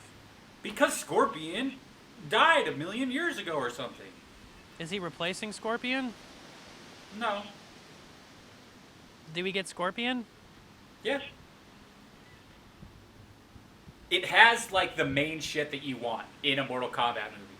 You got fucking Sub-Zero is so badass in this movie. It's just like, bro. Sub-Zero fucking steals the show. When Scorpion's there, he fucking steals the show as well. Excellent shit. You get fights with those two. Great. You get Goro. Got fucking Melina in there, which is something I never thought we'd get. That's super dope. She's got the fucked up face, the really big mouth with the sharp teeth and everything, kind of like Baraka. You know, super fun shit like that. Some really cool fatalities.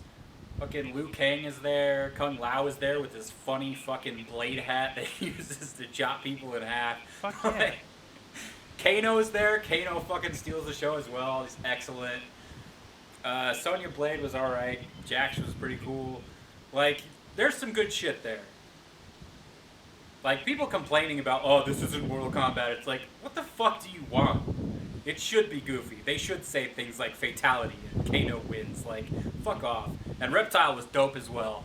Like, there's some really cool shit in this where I was just like, I was having a great fucking time watching this movie. Yeah, 87% of Google users liked it because they write the best score. So hell yeah, I liked it a lot. I'm reading the plot now.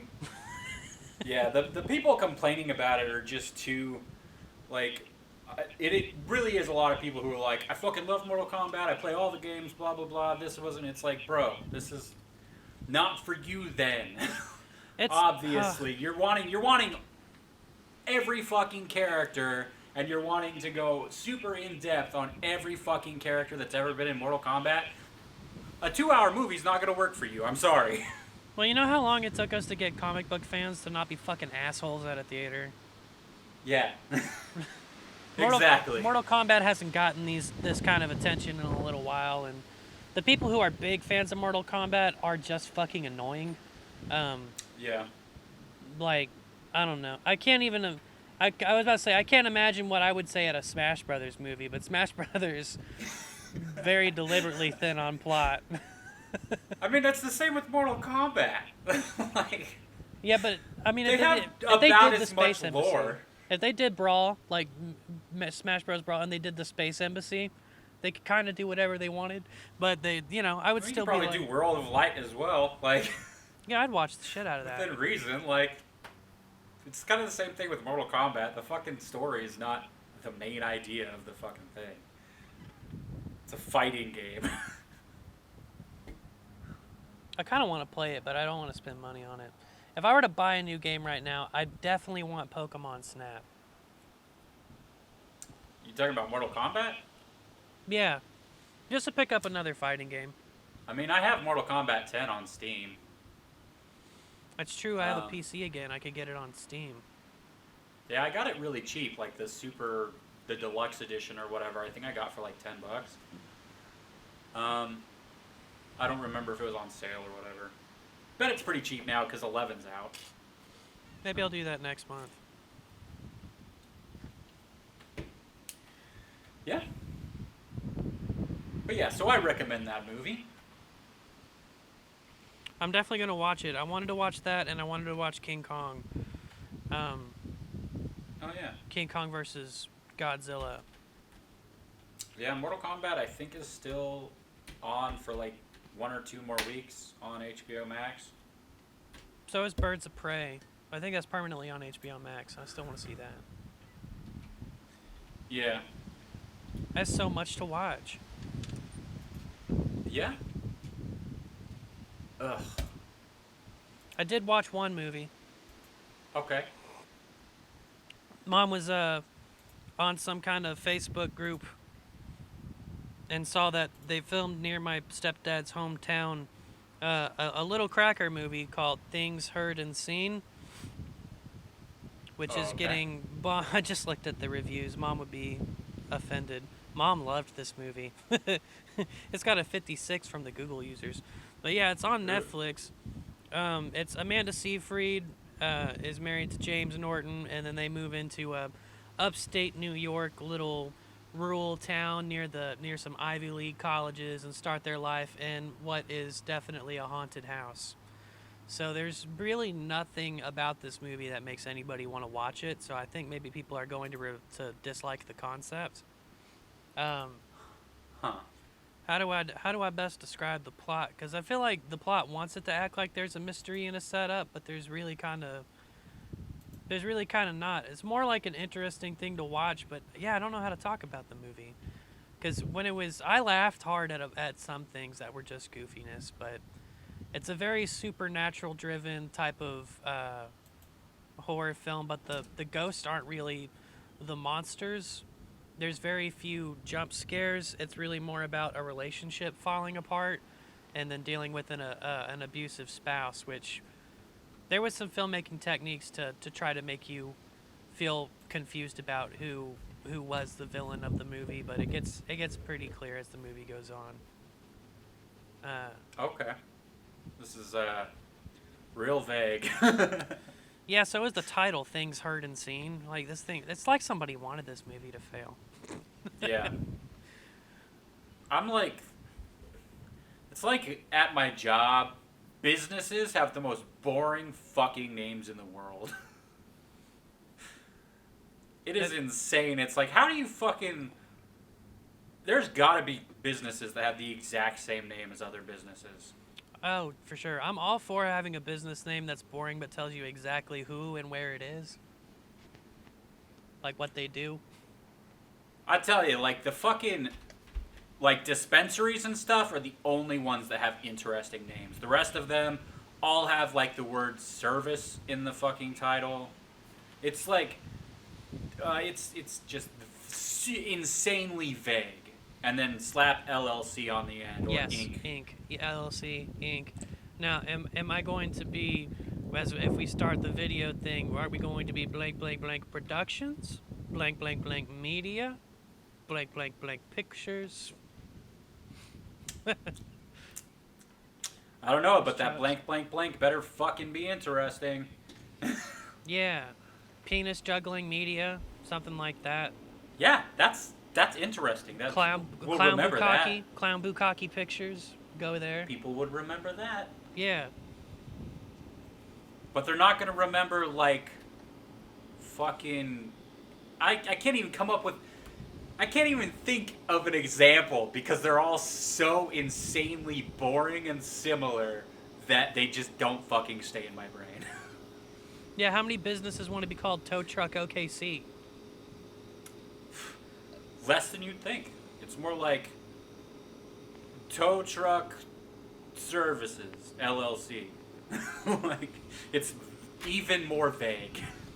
Yeah, which tells me what they do. Sometimes. And that they have limited liability. Yeah, so they're not even a real company. They don't even count. Yeah, fucking why don't cheating ass bitches. They should have gone for the ink. Right? Incorporated. Incorporate yourself in the moment you own it. Exactly. Cunts.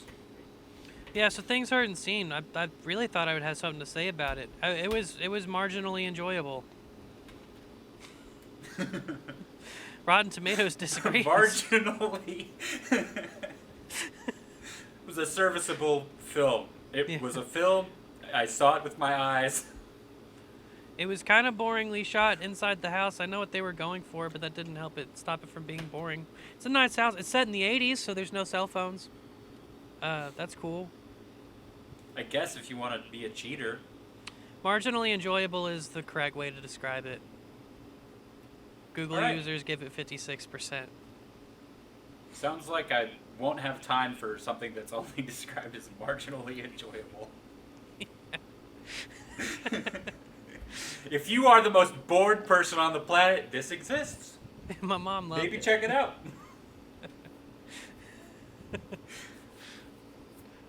There's some metaphorical art in it. What does that mean? Exactly. It's not actual art, but it's metaphorical art. Like, this could be art if art was breathing. Well, they show us the painting and they describe its meaning, and then they show us a different painting in a different part of the movie and describe its meaning. And then they show us a different painting and describe that meaning, and the paintings come back in moments of the film where the meanings of the paintings are prudent. Who wrote / directed this? Because you said that Amanda Seyfried is in it. Which is why I let Mom put it on. Because she's kind of like a big actress, so... And James Norton's been doing stuff. I don't know who that is. I've been seeing him in The Nevers. That's where I've known him from. Okay. It's directors, there's two of them, Sherry Springer Berman and Robert Pulcini. Have they done anything else? Let's check on Robert first since he's a male. Oh, his spouse is Sherry Berman. So they're a directing couple. Okay. Normally not a thing that works out. In the way that they don't normally make good movies if they're a directing couple. This guy really hasn't done much. And it's over a course of several years of not much. Let me see what Sherry's done. Maybe Sherry has struck out solo and made something of her fucking life. No, they worked together on The Nanny Diaries, Americans. I can't even see what the poster is so bad I can't see what it is. Some 2003 piece of shit. Yeah. Yeah, this sounds like a movie that I watched Shameless. quite a while back. They directed Shameless. Like the TV series? No, the movie. Don't know. What the fuck was that awful movie that I watched? I don't want IMDb Pro. Why not? Fuck it! The Intruder. That's what this is making me think of. That sounds Where familiar. It was a movie that had, like, what's his nuts? Dennis Quaid in it. And it was about this couple who move into this new house, and this guy was like, blah, blah, blah, this is still my house, and I like it, even though I sold it to you, and I'm gonna be creepy and shit. And it was just directed by a person who's never really done anything. It was just a really weird, awful, just like the most vague form of a movie ever, with just the worst PG-13 sex scenes and a couple falling apart. And it was like a Lifetime movie, basically, that was in theaters for some reason. I don't know had a why. good trailer. I don't know why I did not call this a Lifetime movie. That's exactly what it fucking was. Yep, that's what it sounded like you described. It has a super vague title that means literally nothing, and There was enough mystery going on that you were able to guess at some things that were going to happen or solve what did happen, and I just called them all out really early. And I guess that was enough for my parents to be interested, and they were like, huh, maybe it's not. But it was. yeah. There was a lot of film school peasantry, as you once said. That feels like something that I will take credit for saying. Because I like the sound of it. I don't remember saying it, but I do like the sound of it. You called something film school peasant bullshit. Well, then I'm sure it was. Movies about the writer and things, shit like that. Like the stuff that we used to make. Yeah. When we weren't in film school. Film school age appropriate. Yeah. But we would never go to film school, except that you did, I think. I did. I dropped out. So it doesn't count anyways. Yeah. Film school's for loser. Looking at you, Mia, if you're listening. Mia. You graduated, dumb bitch.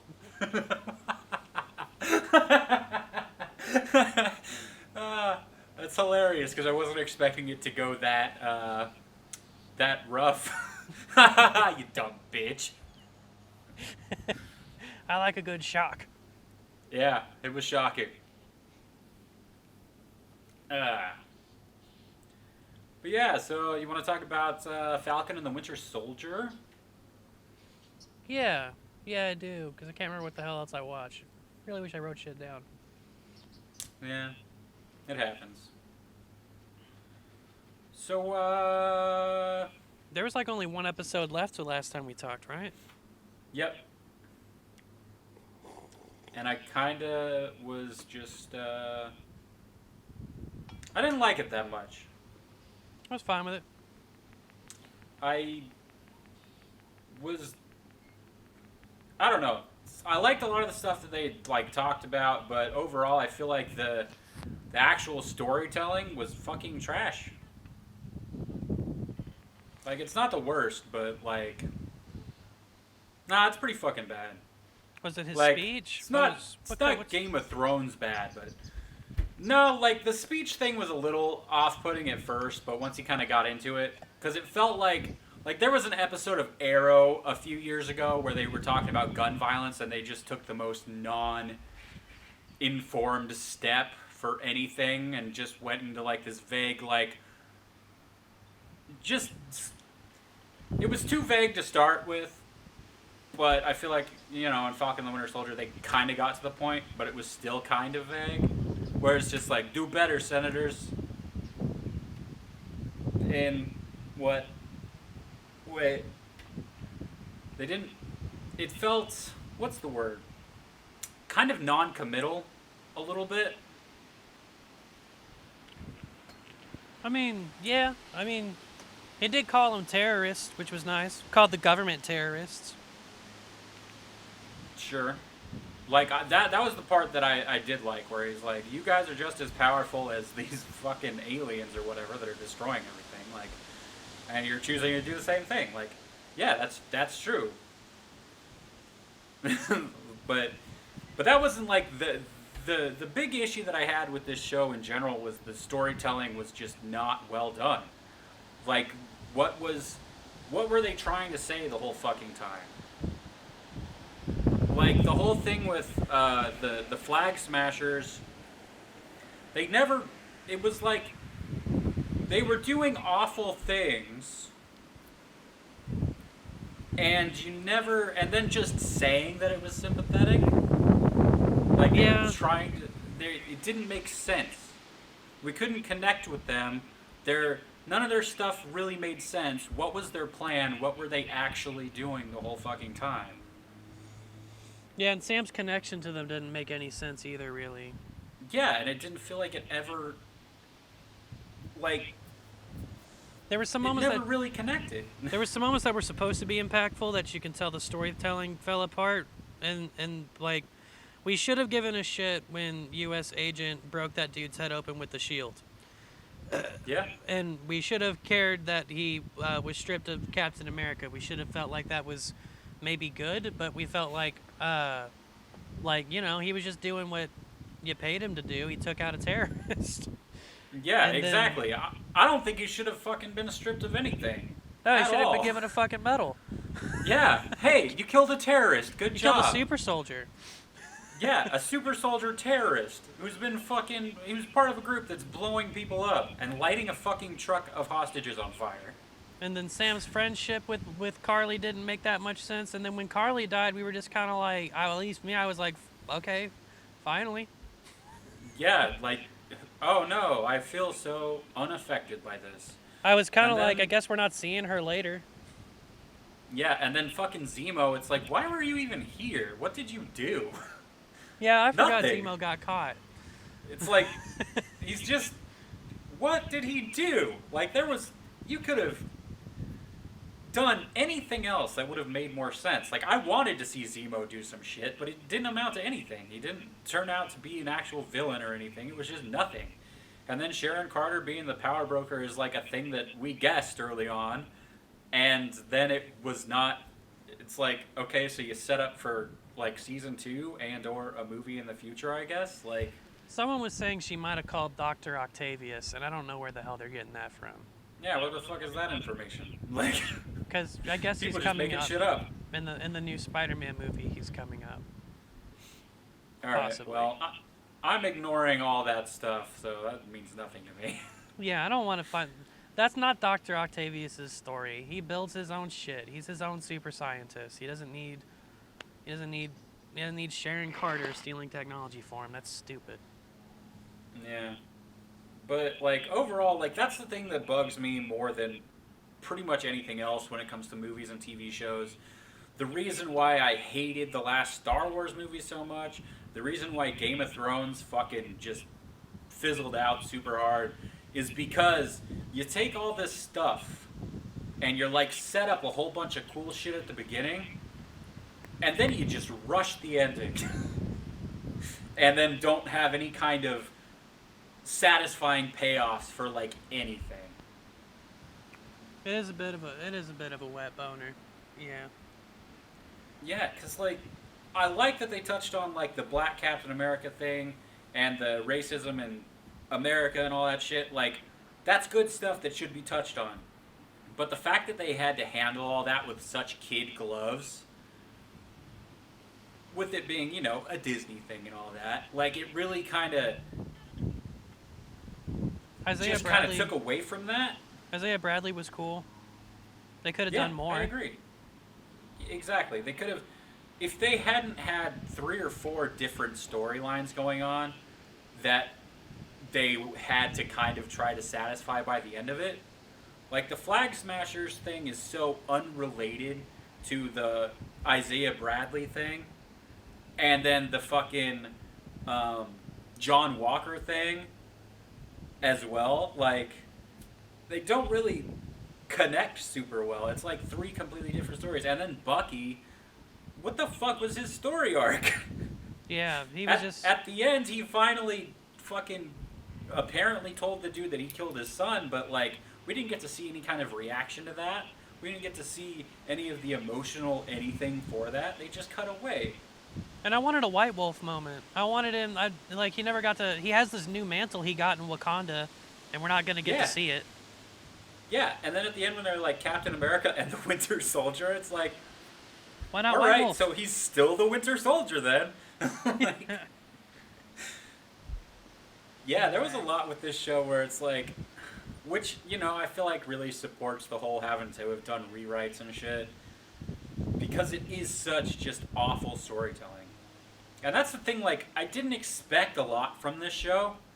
I just expected it to have, you know, on par with most of the other Marvel shit, like the storytelling. But it just didn't have it.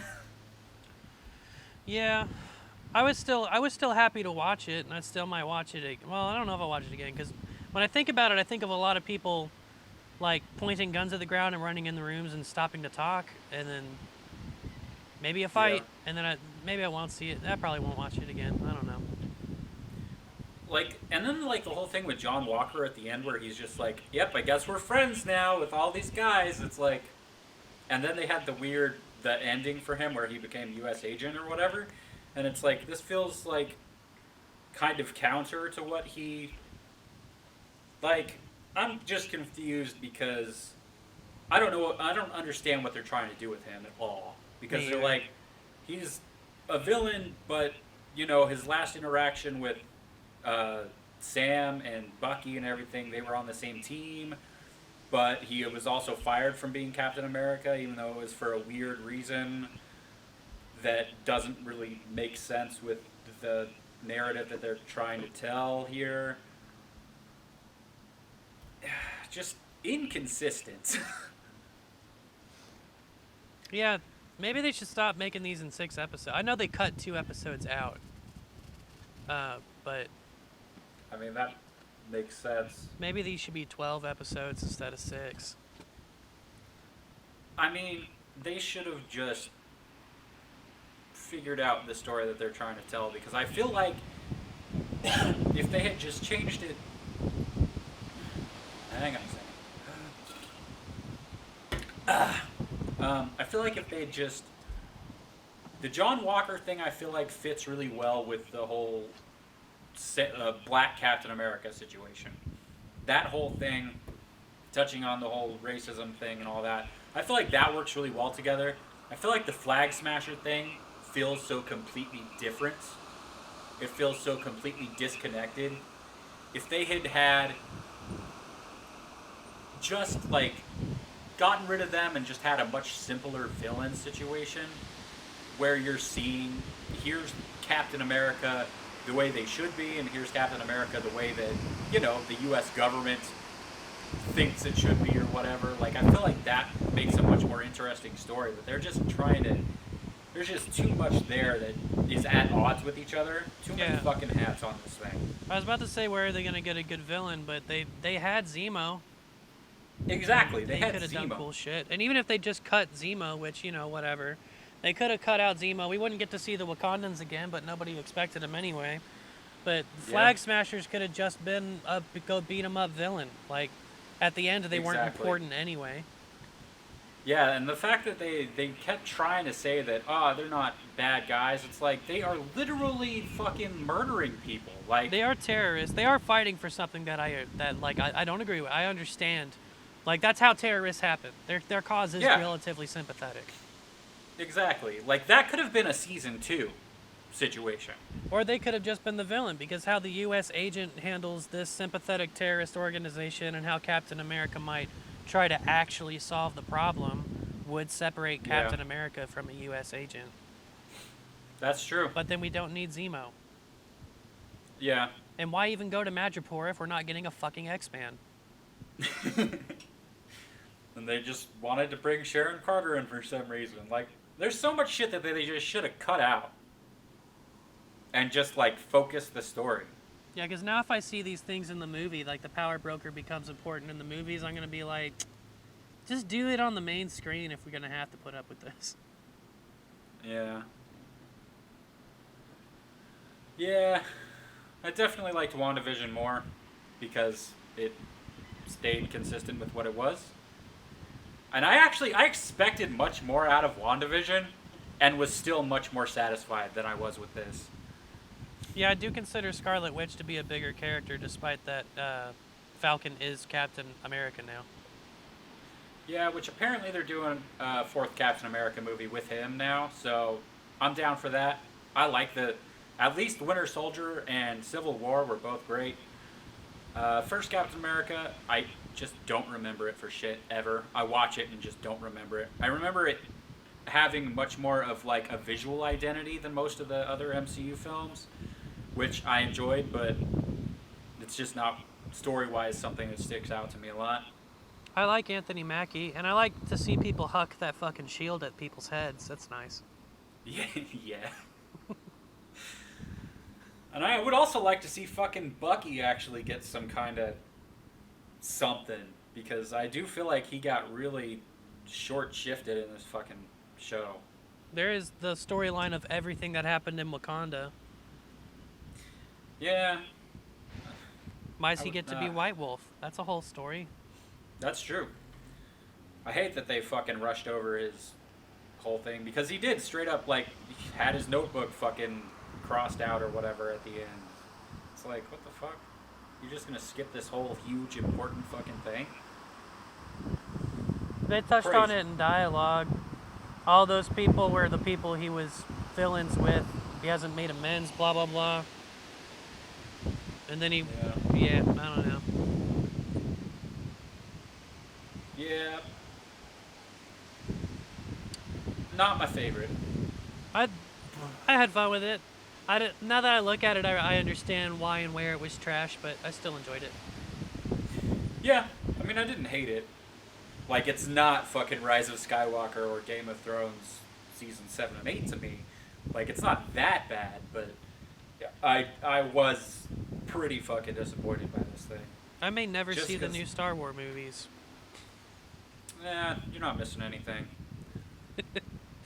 I thought Force Awakens was fucking great, but the fact that it does just shift into, here's the worst fucking ending possible, like, they can go fuck themselves. Yep. Guess that's all I have to say about that show. Loki's coming out, though. Hopefully that's going to be good. I haven't watched any trailers or anything. I mean, yeah, so will I. They have me. Like, what am I going to do? Not watch it? How am I supposed to listen to podcasts that I listen to if I haven't seen it? Yeah, I'm glad Mortal Kombat's as good as I think it will be. Mark Bernardin said it was a lot of fun and it's what he wanted, but they didn't do a martial arts movie as well as any other martial arts movie. And I was like, fuck you. Yeah, what does that mean? Yeah. I think they did the martial arts stuff better than a lot of fucking martial arts movies. Like, if you're sitting here talking about, like, oh no, we're talking about, like, real kung fu movies, fucking out of Hong Kong and shit. Like, no, obviously it's not that good. But they do have actual martial artists doing choreography, and it's not just an insane bunch of fucking, like, we're cutting every half a second. So there's some pretty good stuff in there. Once I heard him say that, I did think about going to my Twitter and I haven't seen either of these, but tweeting Cobra Kai was better, just to see if I could get some hate, but I don't use my Twitter for anything. People would just agree with you. Yeah, I just repost my Instagram on my Twitter. I'd probably go delete everything on my Twitter periodically, just in case there is something on there. Sure. I did that a couple months ago because it was just a bunch of dead links to, like, fucking shit from Idea. So I had like 500 just dead fucking links. I'm like, ugh. I might have made fun of a politician or a movie at some point, and then the rest of it is all pictures of that's all just reposts from my Instagram, basically. I don't need to keep that up forever. Sure.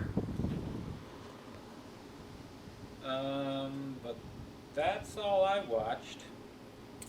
I had trouble finding stuff to watch because, like, Mom's home just enough that some shows I watch might become our shows, but I am a little bit free to get away with whatever I want with children's programming. So because I got her onto Harley Quinn, and then she went and CNN did a documentary on the 90s, and she wanted to see what the Freaks and Geeks were about, so she started watching Freaks and Geek finally, and I love that show, but yeah, that's a good show. now I Wish can't. it had a second season. I can't just watch it without her because she's waiting on her to watch it. So Oh my god, they should make a second season right now. it's not too late. All of those people are still alive. They are even I mean, the parents, I don't know. No, we But no, can't it be needs to parents. be with them in high school still. Exactly. Or like Just they like Wet just Hot got out American of Summer did. Exactly. Man, it was so funny to see fucking like Martin Starr and like the small kids and shit all like super grown up like that. It was fantastic. Yeah. I Uh, need this to happen. the 1994 to 1997 Spider-Man has finally made it to Disney Plus. Oh, nice. So the best version of Spider-Man is finally on Disney Plus. And I watched the first three. Spider-Man. I watched the first 3 episodes and it was great. Dope. That's the one where Harry Osborn has like the really stupid hair, right? Oh yeah, the red and The black weird with the stripe? weird yeah. Yeah. I don't know what they were thinking with that. Like, what is that supposed to resemble? Like, what think there's- hairstyle is that? I think they're supposed to be highlights, but it just wound up looking like horizontal cornrows, Yeah. which is a look. I haven't seen that before. Someone should do that. I'm just like, what is it supposed to be? Like, I could never figure that out. Even as a child, I'm like, why is his hair fucking weird? Yes, I said that in those exact words. Hey, Mom, why is his hair fucking weird? There's something so profound they aspire children to curse. Yep. Because that hair, man. Yeah, and Darkwing Duck also holds up. I've been watching a little bit of Darkwing Duck. Nice. Very, very funny. Very punny. The Darkwing is always coming up with quips. He's hilarious. Of course. It's how we do. Spider-Man's a little annoying, but that's okay. Yeah, Spider-Man always has that opportunity to be a little off-putting. I mean, so does Deadpool. They both kind of have that same situation where it's like, you guys, sometimes you need to just shut the fuck up. It's when he's talking to himself that he's corny, but he was in the second or the third episode. So in the second episode, Harry Osborn hires a supervillain to make the Spider Slayer mech robots to kill Spider-Man, and that goes poorly. Spider-Man defeats those, of course. And then episode 3, the same villain comes back for a revenge plot because this is the same era as Gargoyles and the X-Men, so everything's got to be a 4 or 5 part fucking episode, even episode 2. Hell yeah. And he winds up strapped to a bomb with Jonah Jameson, and he's just talking shit to everybody in the room. And it's hilarious. Isn't this also the one where Peter Parker looks like he's like 35 years old? Yes. He like straight up looks like definitely not a high schooler. He looked like that in the 80s, too. They didn't... And then I understand why if you were, like... Because the Bryan Singer X-Men's definitely, like, went straight from the X-Men cartoons onto the screen. I don't know what comic book stuff they really spent any time on. And then... I could see why if you're Sam Raimi and you're trying to bring Spider-Man onto the main screen and you're looking at the main fan base, it's got to be the cartoon viewers, why you would pick Tobey Maguire to be Spider-Man instead of a teenager. If I was looking at this this image of cartoon 90s Spider-Man, I would definitely cast the dude that plays Dexter to play him.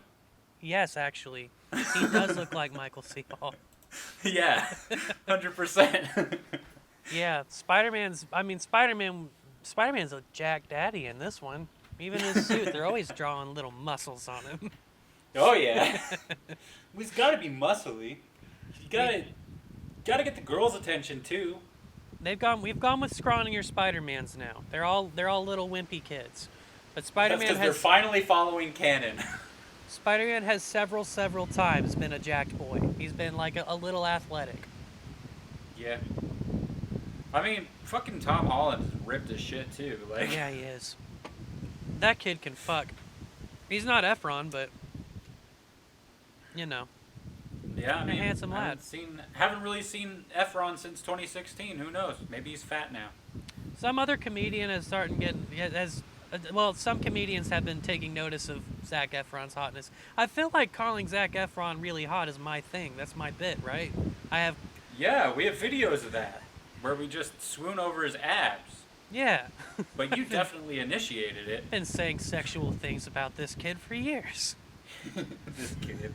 This 30-something-year-old kid. He might actually be exactly our age. Yeah, I think he's a little older than me. think he's like probably like 32 or something. Oh, well, then he's ancient in my years. Yeah. This ancient old man, but those abs. He still looks like a cute kid. I mean, well, now I gotta look him up, because I don't even know what he looks like now. Jacked. He's still Jack Efron. Efron 2021. Oh, nope. He's super fat now. Well, it's time for him to dad bod a little bit. I was joking. I mean, I think that would just make him hotter. They don't like have any like full body shots on Google, and I'm not gonna dive in that deep. He probably has some pandy pounds he's trying to hide. I mean, yeah, 2020 was the year that people just decided to quit life. So, I mean, that's good possibility for him too. I don't know. I didn't gain any weight during the pandemic. Nice. Me either. You lost weight. You're looking thinner on your Instagram. You can't see me on Instagram. You've put your face up once. Oh, not my face. Oh my god, dog, stop. No. There's like a wood rack for firewood, and since he's learned that, well, he started playing with sticks when we got here, but now he knows that all of the firewood is sticks, so he just drags logs into the yard. That's hilarious. He's got plenty of sticks to play with, but he wants a new one every day. Yeah, I mean, that's kind of how I feel about toothbrushes. Like, I could brush my teeth once a day or get a different toothbrush. Like every week? Every day. New toothbrush every day. Like I don't a nice actually one? do that. Do what? Like a nice one? I don't buy nice toothbrushes. I'll buy like an 88-cent toothbrush as long as it isn't like shaped like a hairbrush. No, I don't actually do that. You're destroying But sometimes the planet. I feel like it. But 88 cents a week on toothbrushes ain't bad. No, I don't buy toothbrushes I buy toothbrushes less often than I should, for sure. But every time I go to brush my teeth, I'm like, this is so fucking gross. I hate putting something in my mouth that has already been in my mouth and then taken out. I don't know why. I could probably replace my toothbrush. Like, I sleep with a mouth guard at this point, and it's really fucking gross. Every time I have to put it in, even though I clean it every morning, grosses me out. Where'd you get your mouth guard? Amazon, because the dentist said you should probably just get them on Amazon since it's like a couple dollars versus the one I'll give you that's like $200. And that's supposed to stop your snoring? No, it's supposed to stop my my TMJ, since I have that issue. I've been having like jaw pain, like up through my right ear, and they figured out that it's like TMJ because my teeth, apparently I grind my teeth in my sleep, and it's gotten to a point where they've been worn down in the back so much that like my teeth don't close in the back, so my jaw is kind of, to close my teeth together, my jaw is kind of bending a little further than it should at the hinge area. So Just now I have to don't close your sleep with a mouth as mouth hard. guard so that doesn't happen. Just don't close your mouth so hard. I mean, it's just shit that I do in my sleep. That's There's some the people problem. who never close their mouth at all. They're mouth breathers. Yeah. I also just get mad really easy, so that's a thing where I just clench my teeth and I'm like, I have to really actively think about it. Yeah, like me not too. doing it. Like, I've gotten to a point where I just keep my tongue kind of between my teeth a little bit. Just like the tip of my tongue between my teeth so that I don't just fucking clench down. Yeah, biting your tongue's not exactly a metaphor. People do that. Yep. It's, kind of sucks, but luckily it's been helping out. Not having as much pain anymore. My jaw is cracking a lot less. Because it was getting kind of crazy. It was just like popping a lot. But yeah, how did we get on this conversation? I don't know. Me either. I don't remember watching anything else. All right. You listening to anything? I did. There was an exciting release in my world. A very exciting thing. The new happened. Weezer album? I forgot about that. Damn. Van Weezer's out? Oh, yeah. Man, I really wanted to hear that. Well, it's I not like to the it first died. couple tracks, but I'm definitely gonna check it out. I'm excited about that. No. Nice.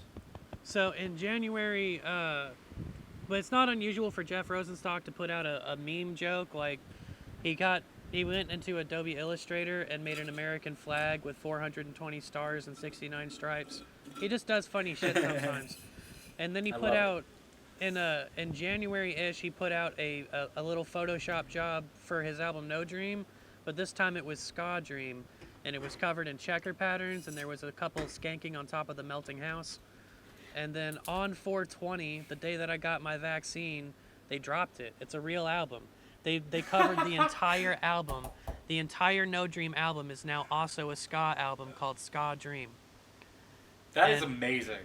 It is, and it's only 40 seconds shorter. And they play with those songs so expertly. The places where you don't expect tempo changes, and then slowing it down, and then of course they've given all of the tracks ska names. Ohio Turnpike is turned into Ohio Pork Pie. Some songs are just turned into Pick It Up, Pick It Up. They've tried putting the ska letters in there, just SKA wherever they could. It's a great. Beautiful. They didn't change any lyrics too much in Scram, the song that had the metalcore breakdown. There's still some bit of a breakdown, but it's mostly a big horn quartet section with some dude rapping over it. They got the Ska 2 Network guy to come in and lay down some trombone solos. Hell yeah. They brought in a lot of people for this, because it's also the same time that Jeff Rosenstock's also a part of the Bruce Lee band, and they put out a new ska record too. And also Ska 2 Network's bands, We Are the Union, put out a new record this month that I haven't listened to yet. Yeah, it's been a really great 3 weeks for ska. It's been coming back, but yeah, that's amazing. 420 was a great day. I love that ska is coming back. I was not a big fan of it. I like it as a meme inside of pop punk, because they're often like adjacent, at least in the Jeff Rosenstock world, because he was in a ska band, and I like my ska to be very punk. But Ska Dream was pretty just straight ska. It was fun. I hate the word ska. It feels like the word's not done. But Ska Dream was a great record. You just call it ska if you want. Yeah. Well, that's my brother's name. Yeah. Well, Ska Dream. You have 26 brothers, obviously. One of them's going to be named Scott. No Dream was my favorite album of 2020, and Ska Dream definitely my favorite album of 2021, because it's the same record. But it's nice. it's probably I probably like it more because it makes me laugh. It's very fun. No Dream was a great punk record. It had a lot to say. It was very Jeff Rosenstock. But then this is just fun, and fun is so much better than being cool. I agree. Yes. 100%. Ska Dream, 10 out of 10, 420 out of 69. I love it. Beautiful. I actually have something similar, it's not out yet, but I do want to mention it, because it was something that I thought was so weird that hasn't really been done before that I'm aware of, but it's actually kind of similar to this. So, I mentioned Eskimo Callboy a while back, and their song Hypa Hypa, which I love and think it's amazing. But, hilariously, they have decided to release an album of just the song Hypa Hypa done in 10 different ways by different genres of music with them and other bands and shit. So it's just an album of the same song over and over again in different genres. And so they have a few of them out right now. One of them, it's this fucking German pop weird disco roller skate version thing that's pretty hilarious. And then they have one that's a folk metal version with bagpipes and shit. It's pretty great. I'm super looking forward to that. But I think it's funny that someone else just did something kind of similar. We really wanted it to be real, but then we were very skeptical. And then it leaked a little bit on 419. Spotify listed it, but I couldn't play it, so it was kind of dubious. But yeah, 420 was a cool day. Hell yeah. Did you listen to anything else? I have not listened to really anything. Like I said, I checked out the first. I started Van Weezer, but wasn't like super pulled into it, so I just only listened to the first couple tracks so far. Lame. Yeah. I went through the Bomb Pops discography. I mentioned briefly last podcast. Go away, lighter. Stupid light. They're a fun little melodic pop punk band, female fronted. They sound like a female fronted pop punk band, which is, you know, it comes with its own caveats. But yeah, they have some Arrested Development, way too many songs about California, but they sound good. So if you were looking for another pop punk band, I feel like there was something actually cool that I wanted to talk about. I can't remember. It's not in my search history. Is it just porn? There's probably some porn. I did casually listen to a We Are the Union record, but I don't remember much of it other than it sounded good. It's definitely, there's not too much reggae in it. It is kind of just ska punk, but it's not like abrasive punk first like Arrogant Sons of Bitches or anything. Gotcha. This might be a ska month. I might just make May a ska deep dive experience. Alright. I wish there was a way to put the word ska into the word May, but it doesn't really work. Ska May? Ska May. May ska. Skma. Smaka. Ska-tember? Skay. Skagist. Skagist. Skagist works really well. You just have to wait a couple months. That's my birthday month. Well, there you go. Celebrate your birthday in Skagist. Skagist. I'll be skanking in Skagist. Hell yeah. That could be the name of an album. You just need to make a ska album now. Okay. I don't know anything about it, but yeah, we'll do that. Just upstrokes. I know how to play the guitar part. There you go. I guess I can kick out some really easy ska drums as well.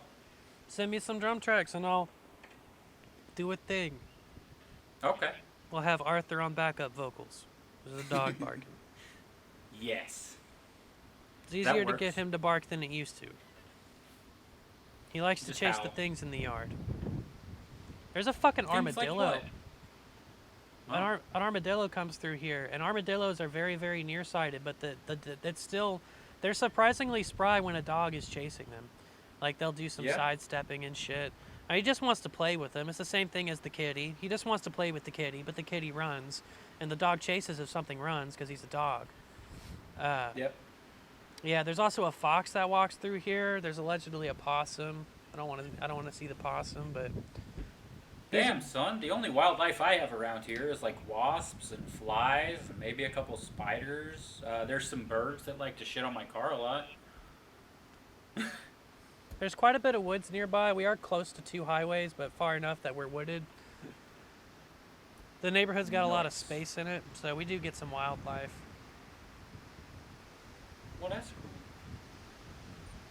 Yeah, it's a pretty area. It's still too fucking windy. Yeah, it's Oklahoma. But they're thinking about building a fence. Although I described how easy it is to make a fence, and my stepdad might try to do it himself, which will be interesting, but... Alright. He went to Home Depot. He actually pushed himself over the ledge on this one. I said it's not hard to build a fence. My real dad did it. But he was at Home Depot. My real dad can do it. Yeah. Oh yeah? You little shit. He doesn't give a shit about anything about that type of stuff. He doesn't. My real dad does give a shit about that type of stuff. My stepmom called her ex-husband to come fix the toaster while my dad was at work. Wow. My dad knows how to do some electrician shit, and he was like, "Why?" But so does her ex. So does her ex. It's and the they were still raising their kids together. We were friends with him. It was just one of those things where my dad was like, "Okay, I see. You think I can't take care of this house?" My stepdad doesn't do any of that shit. He's not that insecure. But he did go pricing all the fencing equipment at Home Depot while he was out there. He's like, "Yeah, we'd probably save a lot of money doing this." Yeah. He might try it himself. But dog ran away one day, so the grandkids are hard to wrangle, so they're thinking about fencing. They got an estimate, but they got a contractor out here to do an estimate, but he hasn't given them a quote yet. Yeah, fences are like super fucking expensive. Like way more expensive than you would think, and I think it's mostly labor. It is. It's not that much labor either.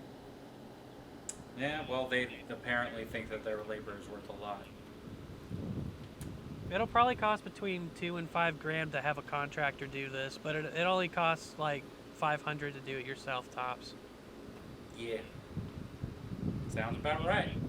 Yeah, because most of the fencing's actually already here because the neighbor behind us and to the right of us has a fence. So we only have to fence in the left and the right. Well, like the front right. We have to join our fence with his fence and then join our fence with the back fence. But what if he doesn't want your fence touching his fence? And there'll be 2 fences there. Well, there you go.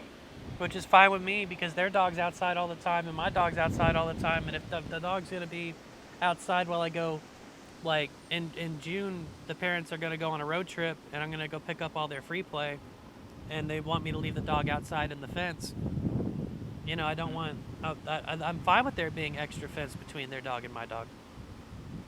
Yeah, that makes sense. I'm pretty sure they'll just play, but, if one of them's... The other dog's a Doberman. Oh. Yeah, and Arthur's only half pit bull. I mean, half a pit bull is still pretty powerful. Yes, it is. He is a strong dog. He finally defeated the cage. The floor is completely ripped out of the kennel, which it has been since he did it all in one day. He didn't have separation anxiety until he moved in here. He's never damaged his cage before. That was all Sadie stuff. Once I got him his own cage, he never did a lick of harm to it. He never tried to break out. But now once we moved here, he got more anxious being without me, so he broke out of the cage and tore up some carpet. As you do. But now that's his pattern, is if he thinks I'm going to be gone for too long, he pulls back the carpet and then goes to sleep on the bed. Huh. Just waits. He's a sweet boy. Don't know what he'll do once he's got the whole yard to fuck around with, but he's happy in the yard, so. Yeah, as long as he's got that pile of sticks.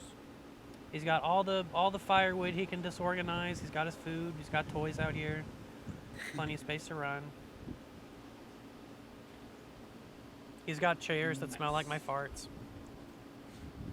Gross. Every dog's favorite thing. Fart chairs. So yeah, you play anything? No, not really. I still haven't finished Blue Fire. I've opened a few games because I do have Nintendo Online for $20 a year, which does come with the NES and Super Nintendo Classic, and I just wanted to play a few minutes of A Link to the Past. Oh, nice. There's all sorts of Zelda Wii U. games. That's a good place for it. Yeah. I haven't explored the Virtual Console too much. I've been playing Smash Brothers. I'll do tournaments if there's single player tournaments to do. And I'll play with Keegan, of course, if he texts me he wants to play. And then I'll warm up. If I'm going online, if I'm going to go play matchup, I'll play Jigglypuff until I feel like my hands are warm. And then I'll play a few rounds of Piranha Plant. I'm just trying to inch him into Elite. I don't want to go crazy. I'm at 7 million GSP, but I know if I go crazy, I'll get on a losing streak, and I'll be back down to 5 in no time. I also don't feel the need to, like... It used to be... Drinking and playing video games are so cool to do at the same time. And especially if you're, like, losing at Smash Brothers, you lose and you take a shot, but then if you win, you take a shot, and it really keeps you fixed into the chair. Sure. But I'm slow rolling it. I'm gonna get back to Elite, and then maybe in the coming months, as things straighten out with the computer, I'll start streaming. But I gotta wait for the GPU market to stop being a dick. Yeah. Which it's not gonna do. And I have an editing gig coming up next week. Nice. My parents, What is it? my uncle's shooting a play, and he wants me to cut it. It's called a children's review, REVUE, which is just kids going up and doing sketches, sketches and short performances, vaudeville style. Huh. My Okay. phone microphone dropped. Where the fuck is that at? You can still hear me. Oh, it's just under a fold of my shirt. Okay. But my parents talked about, and they're serious about doing it, and it makes me uncomfortable. One, because I have morals, and two, because I don't like to take money from people. But they want to go ahead and just pay a scalper. For... A graphics card. Oh. Yeah. Gross. The 3060, which is the lowest of the new end line, retails for $330, and I cannot find it for less than $1,000. Yeah, that's fucking crazy. I tried to scare him out of it, saying it was going to be $1,200, and they're like, "We really do have the cash for that. If you're and you need to, you could start taking editing work more seriously if you have it." I was like, "All right, I'll let you know if I find one." But there's quite a few 360s on eBay. It's a lot harder to find anything better than that. But the 3060 is really all any of us need. It's still the newest generation. There's still more CUDA cores on it than any of the last 3 generations by a long shot. And for some reason it has the most VRAM, which is great for editing because it can hold the most effects in pre-render. It's not as good for gaming because you would just want, like, the trade-off for the better cards is they're way faster, but they don't have as much VRAM. So they're better for doing quick calculations for in real time like you would need in a video game. But they're not as good for video editing. The 3060 would probably be the sweet spot for video editing. And it should only be $330, but if the parents bring it up again, I might tell them I can find some cards for $1,000 just to get moving on it. It just hurts. It's immoral to pay a scalper, and I don't support it. That is true. Fuck those people. They are garbage. Hear that, scalpers that aren't listening? You're fucking trash, and we hate you. That's all the video game updates I have. I'm desperately waiting to have a spare $60 to get Pokemon Snap because I'm very excited about it. And I've been playing Smash Brothers, and I have not beat Blue Fire. Yeah, lots of people have been playing that Pokemon Snap. I don't know. I want it. I've half thought about picking it up, but I'm just like, Well, I love the original one, and the only thing missing in this one is that you don't get to push a Charmeleon into a volcano to evolve it. They've allegedly taken the animal cruelty out of Pokemon Snap, which is fine. Yeah, I need to see like what the deal is because I Did think we finally that there's disconnect? more to it. Did we? Hello? Hello, hello, hello, hello, hello. Hello. We finally disconnected after 2 hours. Yep, that was dumb. Pokemon Snap. I want to look into it and see if there's... It seems like there's more to it than the original. The cloud coverage moved in, and I just heard your voice cut out. Are you still there? Yeah? Are you still there? God damn it. But yeah, Pokemon Snap took the animal cruelty out of it. You can no longer push a Charmeleon into a volcano to get a Charizard. Sad. That's the only thing missing.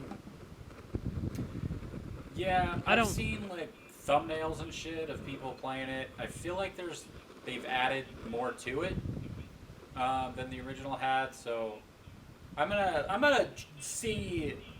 watch some videos about it and see if it's something that I care to purchase. I'm going in blind. Yeah, like I explained in the last podcast, I didn't much care for the first Pokemon Snap game. I thought it was kind of boring. So, I don't know. I need there to be more to it. I loved it. I So loved finding all the Easter eggs and the little things in the first one. If they could really yeah, just made the same game, even with the old Pokemon, I'd still like it. yeah, I wish I felt that way. I But would. just I am going seeing to them miss the isn't good animal enough for me. cruelty. Do what? I am going to miss the animal cruelty. Yeah. It's such a core part of the franchise. I think they actually added like more of a story to it, so I'm kind of more interested. The same story as last time, as far as I understand. You're a photographer helping a biological researcher. Yeah, but that's boring. Well, that's all Pokemon is. It's biologists. Kinda, yeah. It's Except very you can make them educational. fight each other sometimes, and you have to That's use true. strategy to do that. That's the stuff that I like. Yeah, but when you're just fighting them and catching them in Pokeballs, you don't get to see them do all their cool animal shit. Well, that's why I'm more interested in the newer Pokemon game, Pokemon Legends Arceus, because it's like an open world Pokemon game where you actually see Pokemon in the wild, like Pokemon Snap style, but it works like a normal ass Pokemon game where you fucking fight them and shit. I am also excited for Breath of the Pokemon, and when they put out Sword and Yeah. Shield, I thought it was going to be that Yeah. because the art style if looked the only. same. Yep, that's true. Hopefully they fucking figure out that people actually kind of want there to be some effort put into some Pokemon games. Yeah, or they should start putting out the mobile games on mobile devices. Yeah, that's true. Because that was the big thing with Sword and Shield. People were like, holy shit, it's on the Switch? Then they're probably going to do something cool. And it's like, I think the game actually looks worse than, like, Ultra Sun and Ultra Moon did. And that's not a great looking game either. And it has, like, less going on. It's kind of sad. They could make them cooler. I'm fine with. I mean, I still think the Game Boy games look pretty rad, but those are pre-rendered sprites and whatnot. And the overworld doesn't have to look good, but if they wanted to, they could totally make a cool looking Pokemon game, and I'd love that too. I'd love it a lot. Yeah. I just want them to. Like, there's certain things that they do that are just like. It just seems like really fucking dumb. Like, yeah, these games are for kids, but at the same time, just adding a difficulty level would be nice. Any kind of difficulty level would be nice. Like, they had one Pokemon game that you could do hard mode in, and that was in the 5th generation, and they made it, like, super hard to do. Because basically you had to beat the game first in, like, normal mode to get the hard mode to be able to play that. And then you had to have, like, a friend who had the opposite version of it, and then you had to, like, trade a certain something to make it happen. It's like, what the fuck? Just make a hard mode. Yeah. Like, I don't need, Yeah. like, super crazy graphics, but it does get frustrating when you're like, oh, I'm fighting the boss, and guess what? They got 4 Grimers. I bet I can beat them. It would be. Yeah, I was thinking it might be a programming challenge to, like, make a hard mode, but I guess you just start programming the fights. They have to program all these fights anyway. You just make the Pokemon trainers not pick dumb fucking moves. Exactly. You can add, like, alternate, just... Give them new moves. Give them a team that actually, like, makes them kind of difficult to deal with. Like, because you can sit here and be like, oh, I'm fighting the fire gym leader. He's got a fucking Arcanine, a Ninetales, and a fucking, I don't know, a Charizard or something. And you're like, all right. So what's the type diversity here? They're all fire, and then Charizard is also a flying type. So if I just come in with a water type, I win. Yeah, like, basically. you know, just add, because at this point, Pokemon have alternate types as well. Like, they all, like, most of them have multiple types, so that you can have a trainer who's like, oh yeah, this is the ghost type gym leader or whatever. Yeah. But say he has an Alolan Marowak, so he also has a fire type. He has a Mimikyu, so he also has a fairy type. You know, there are ghosts, all kinds of different types, but they never do that. Celebi's pansexual. Mr. Mime's non-binary. It's very diverse. Exactly. But instead they're like, oh yeah, they got a Ghastly, 2 Hunters, and a Gengar. Oh, so they're all poison types? I guess I'll bring an Alakazam. Bloop, bloop, bloop, Done. Bloop, done. You know, there's stuff that they could do that people have been complaining about for years, but they seem to just kind of get lazier with it. But I guess they can because people buy them up anyways. Lazy. Do what?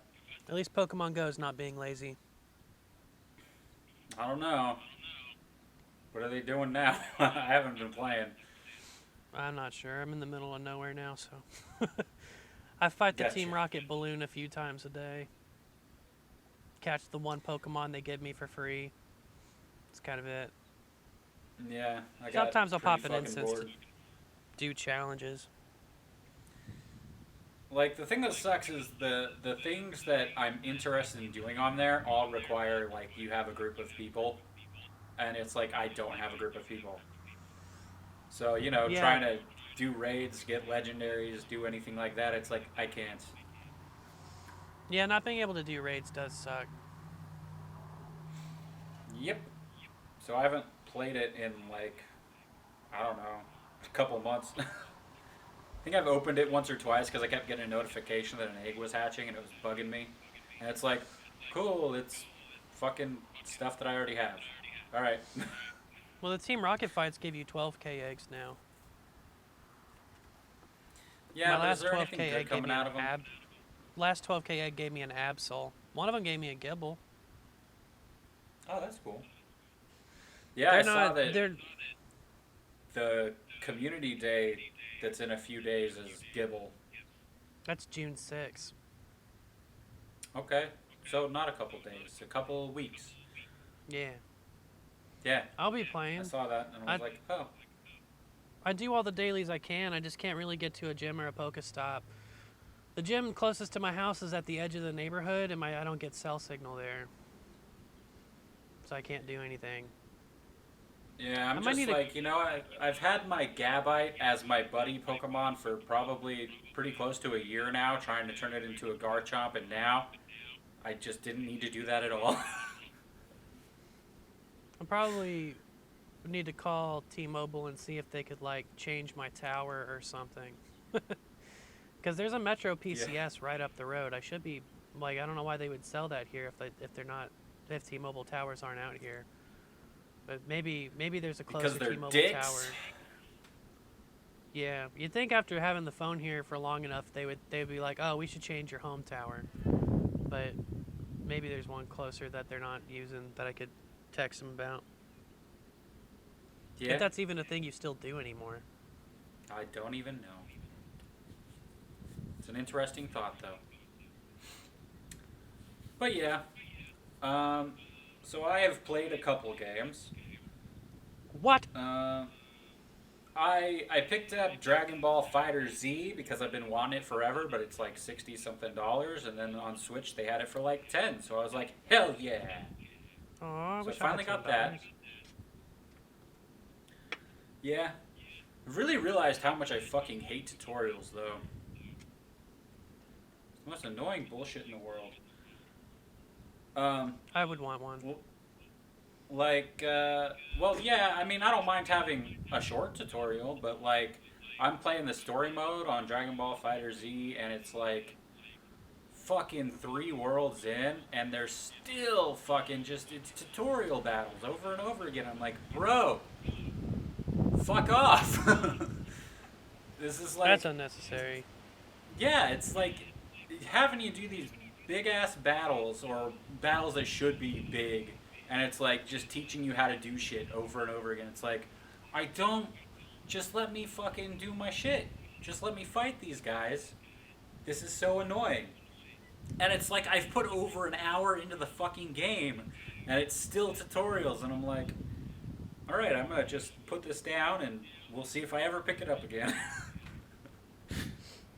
I haven't played I don't want to say real fighting game, because Smash Brothers is definitely a real fighting game, but it's a platform fighter, so I don't have to memorize any combos for anything. I don't remember how to do that. I mean, I don't need to memorize combos either. It's set up just the fucking same way as most fighting games are, but it's like, here's how you do a specific thing. Do it. Do the thing. Fucking Yeah, but I used to know all the moves. Well, that's right. Dragon Ball Z is not like Mortal Kombat with long strings of obnoxiousness. This one kind of is, but like even Mortal Kombat had a certain like hit this button and then this button a few times and it'll do a different thing. Like it's a pretty simple setup, but it's like they want me to do very specific things and it's like, bro, like what the fuck? It's like, are you trying to do quick time events here? Like what is the goddamn? It's so dumb. It's like an old God of War game where it's like, nah, we don't want you to like figure this out yourself. We want you to hit the right button at the right time. Nah, fuck that. Makes me sad. Well, if you could turn off the tutorial. Well, if it's this the is like first 8 the levels, story it's so dumb. mode. Yeah, it's like way too long. Like, if you're gonna do this shit, put it in one fucking battle at the very beginning. Like one big fight at the beginning, just be like, here's how you do this, this, this, this, and this. Now go. I wonder if I can just get Budokai 2 on PC. I don't know. That would be interesting. It's a really old game though, so I don't know. Like maybe on an emulator or something? The GameCube was the definitive version for me, and I have a USB GameCube controller, so I would not be scared to take on those turkeys. I was the best Budokai 2 player in the world for sure, I don't care what anybody says. And if I could get it... I was also pretty good, but I'm sure you were better, so that's Yes, okay. I was! Good. And I played on PlayStation too, so... But the Smash Brothers Melee support has been so strong from fans and independent coders that you now can play on Slippy, and they've introduced their own netcode that's way better than Nintendo's modern Smash Brothers netcode. It doesn't use rollback, or no, it doesn't. It uses roll. It's really fast and very accurate. It's almost as good as playing in person. Whereas Smash Brothers Online right now is its own category of bad. It kills your reaction time. It's garbage. But people making their own shit have made competitive online Smash Brothers Melee from 20 years ago easy to do and very fun. And they've added a new character. They put Wolf in. It's possible for them to play the game on PC over great netcode with your USB GameCube controllers and have a really great experience. And there's no reason why they can't do that with Budokai 2, just that there might not be the same support.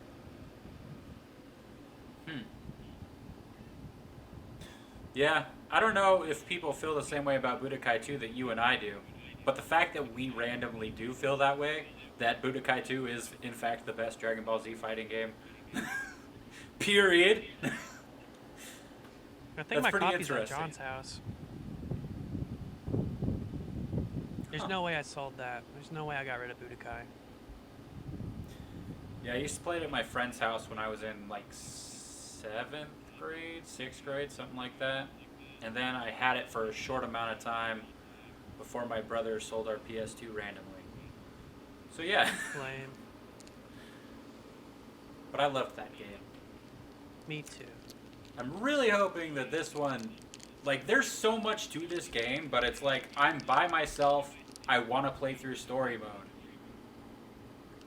But it has, like, there's online mode, there's all kinds of shit that you can do, but, like, I don't have fucking Nintendo Online right now or anything, because I don't really feel like paying for that right now. Even though it is cheap. $20. Yeah. But at the same time, it's like, I don't play enough for that at this time. True. Like, there's not enough shit that I care to play online at this point. So I try to make sure I play Smash every day, so I get all the money out of online, and I play the virtual console. yeah, I don't know. Like with Smash, I like playing with people in person. That's fair. It's a party game for that point. Online's more competitive. I don't like playing that's kind of multiplayer the item thing. matches online. Online, I like to do one-on-one, brutal, like, let's fight. When I'm with friends, I like to do item matches, multiplayer, fun stuff. Yeah, and that's the stuff that I like. Because even though I'm a terrible fighter, I can always just pick up a really cool Master Ball or Assist Trophy and even the playing field a little bit. Maybe I would have fun doing the multiplayer tournaments, because Smash Brothers Online does it like this: 2 days it's single player, no items, battlefield stages, and then it's 2 days no rules at all, multiplayer free for all. I probably should do more of those. They are fun. Yeah. Or get some item matches going with Keegan and some of his friends. Because we like to do that, like baseballs and bombs. Baseball bats and bombs. I miss doing that shit back when we used to stream Smash at John's. That was always fun, just picking a couple items and being like, alright, how did these interact with each other? Violently. Yes, good shit. Can't wait to maybe one day do that again in the future. In 2 weeks, it's possible. I know. It's not Maybe that I'll long. shit John a text real quick, see if he's vaxxed. We light this cigar. Hell yeah. I keep interrupting your Dragon Ball Z experience. Oh no, that's it. That's it for my Dragon Ball Z experience so far. I will pick it up again. I just need to get through the fucking tutorial. There's never really been an issue with tutorials, but this one is so fucking long for no reason. And there's like so much dialogue in between that like it is skippable, but at the same time it is like dropping plot points that I want to fucking follow for the story. So it's kind of dumb. Yep. It looks really good though. Like visually, it's interesting because it's like, you know, 3D. It's a video game and everything, but it's shaded like the fucking cartoon and shit. So it looks like 2D and looks a lot like Dragon Ball Super. It's pretty cool. Yeah, I prefer that. Budokai 2 was kind of the peak of that, and then Budokai 3 had all those sketch lines running everywhere, and then they kept doing that with Tenkaichi, and then just kind of went downhill, and people stopped paying attention to Dragon Ball games. Yeah. Once I get past the tutorial, I'm sure it'll be better. I'll probably dig up all my Steam library if I play another new game again. Probably play Hat in Time again. Yeah, I was thinking about that as well, because there's like a couple games that I got on Steam that wouldn't work properly with my computer that I had. But now that I have an actual gaming PC, maybe I can actually play The Witcher. Yeah, I had an issue playing Dead Space, not because of hardware issues, but like something just wouldn't work. And I went in and downloaded it again, and my Dead Space copy works now, so I can play Dead Space 1 and 2 if I want to. Hell yeah. Yeah, and I was super excited about that game when it was new. Yeah, it'll be interesting to see what works now on this computer versus my old one, because like, you know, I also have like Injustice and stuff, and like playing that, there was so much lag on my last computer. It was just hilarious. So this should be interesting. You basically have the same computer as John right now. He has a 1660, but he has a Ryzen 6 core. You have an Intel 8 core, which should be faster. Actually, I didn't end up getting the computer that we talked about last time. Balls. Because the day that like a couple days before I had the money for it, I checked online and everything, and they said that they only had 2 left, and it was at a specific store that was only for pickup and everything. And so then I was like, okay, then I'll do that. And then it was gone by the time I had the money. So then I got online and searched around, and now I have a computer that actually has fucking like RGB bullshit on it. I did see that. That's very pretty.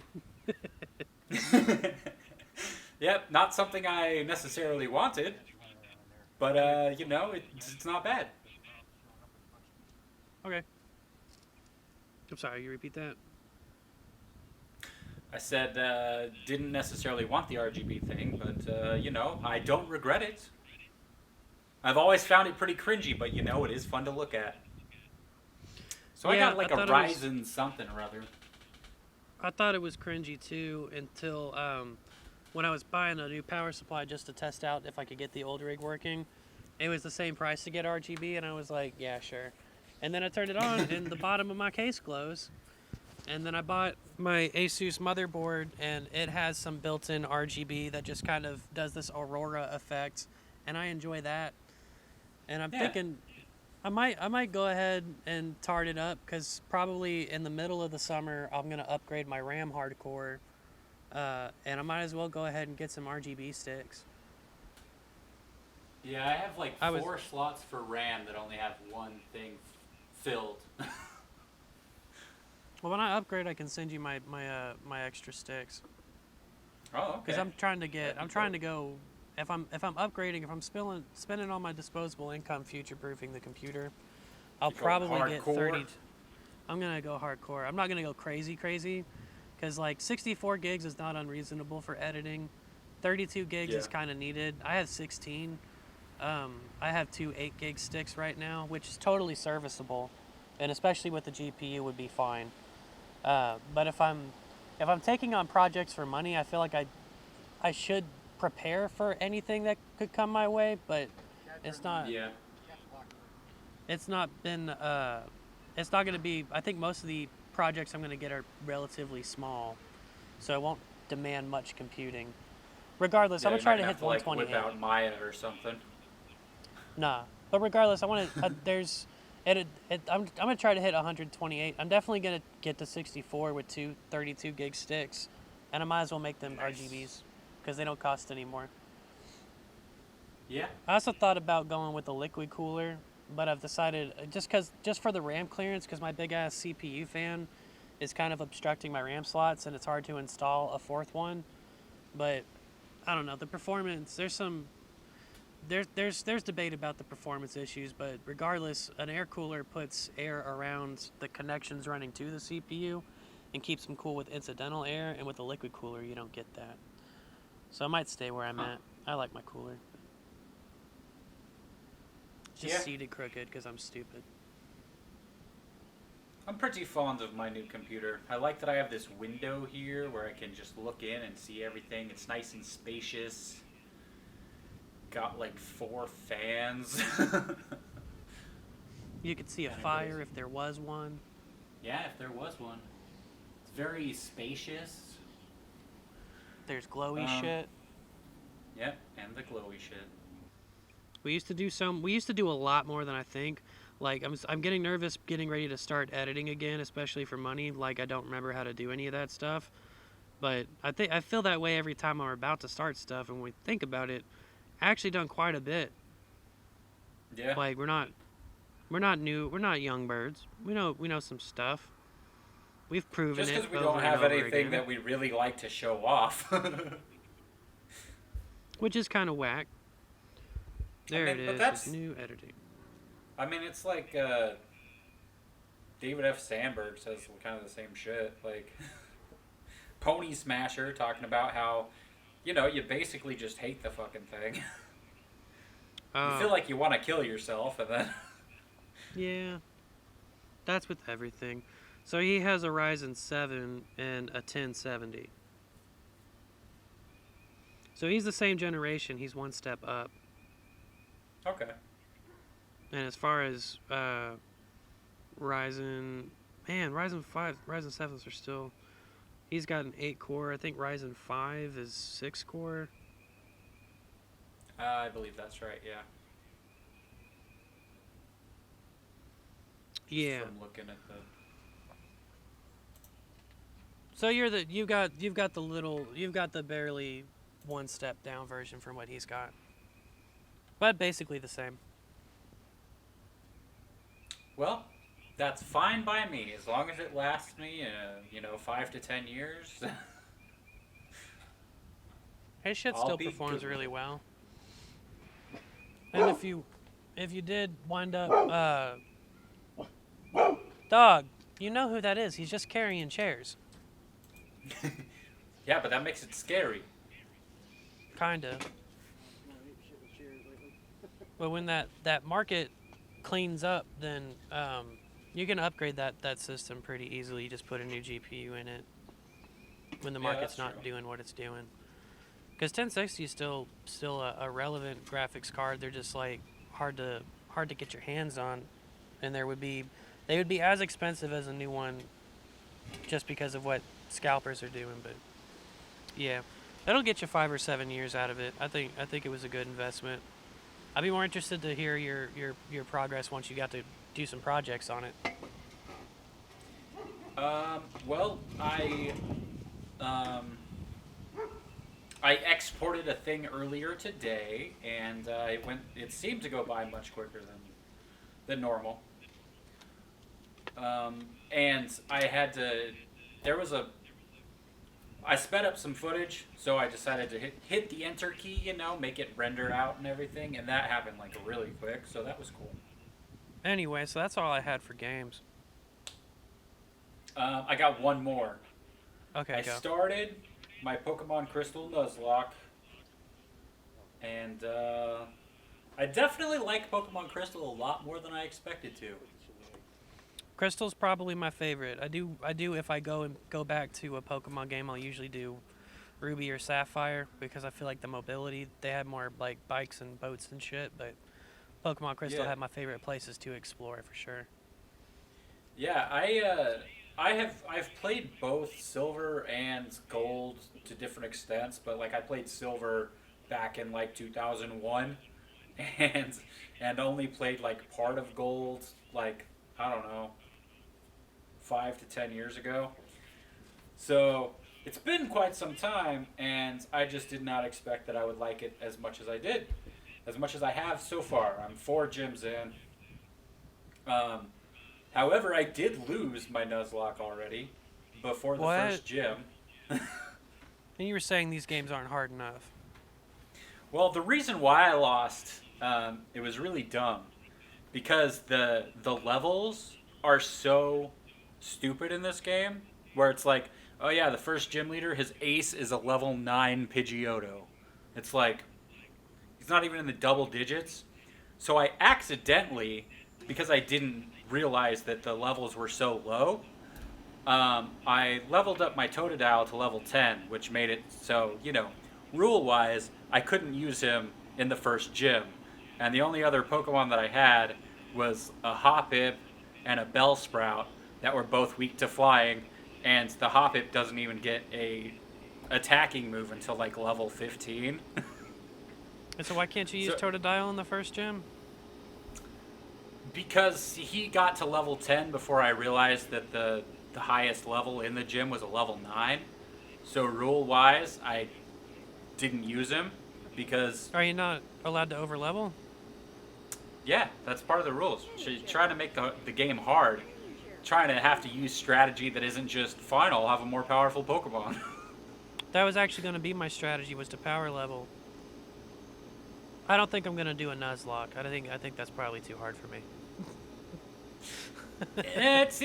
It's not. There's so many different ways to do it. The issue was that I just didn't realize that the level was so low, because after that I've stayed below level really easy and just gotten through it pretty well. Because like the problem with my Pokemon Yellow Nuzlocke, because I was like, there's so the level difference between the gyms is so fucking high that you have to actually grind up to get to that level, and then when you do, the AI for that, it's so dumb that it doesn't matter. Like, because whenever I went to fight Sabrina, who has 3 level 50 Pokemon, it was just like, if I get to level 50, they're going to be pretty easy to defeat. So I got to level 40 and decided to do it, and it was still pretty easy to defeat. So, like, that's why I want to stay under level. Like, when I fought Giovanni, it was too easy. It was so fucking boring and pointless, and, like, there was no challenge at all. But in this one, it's so much better, because at this point, it's like, I don't even want to fight wild Pokemon in between the gyms, because I'll accidentally overlevel. And yeah, then whenever that grass gym is always the first time that I have problems. The Sudowoodo and the grass gym. And then the rare, that's also where you encounter Entei, which has a rare chance to pop up and just destroy you. I mean, you could kill it, but obviously you want to catch Entei. Yeah. Yeah. Uh, which one is the grass gym? I don't know if I've gotten there yet. I don't remember their name or the name of the town for that generation, but yeah, I think there are 3 or 4. Flying Bug, Normal, Ghost. So I haven't gotten there yet. They might be Flying or Bug. I just remember that whole area causing a problem. Because it's got to be early because you have to use cut to trigger the fight with Sudowoodo. Because he's supposed to be a tree obstacle, but of course Sudowoodo's a rock type. Yeah, use the squirt bottle to get rid of him. Yeah. And that was for the 3rd gym, which was the normal gym, with Whitney and her Miltank, which was actually the hardest battle I've had so far. That was what fucked me up, was getting through Miltank.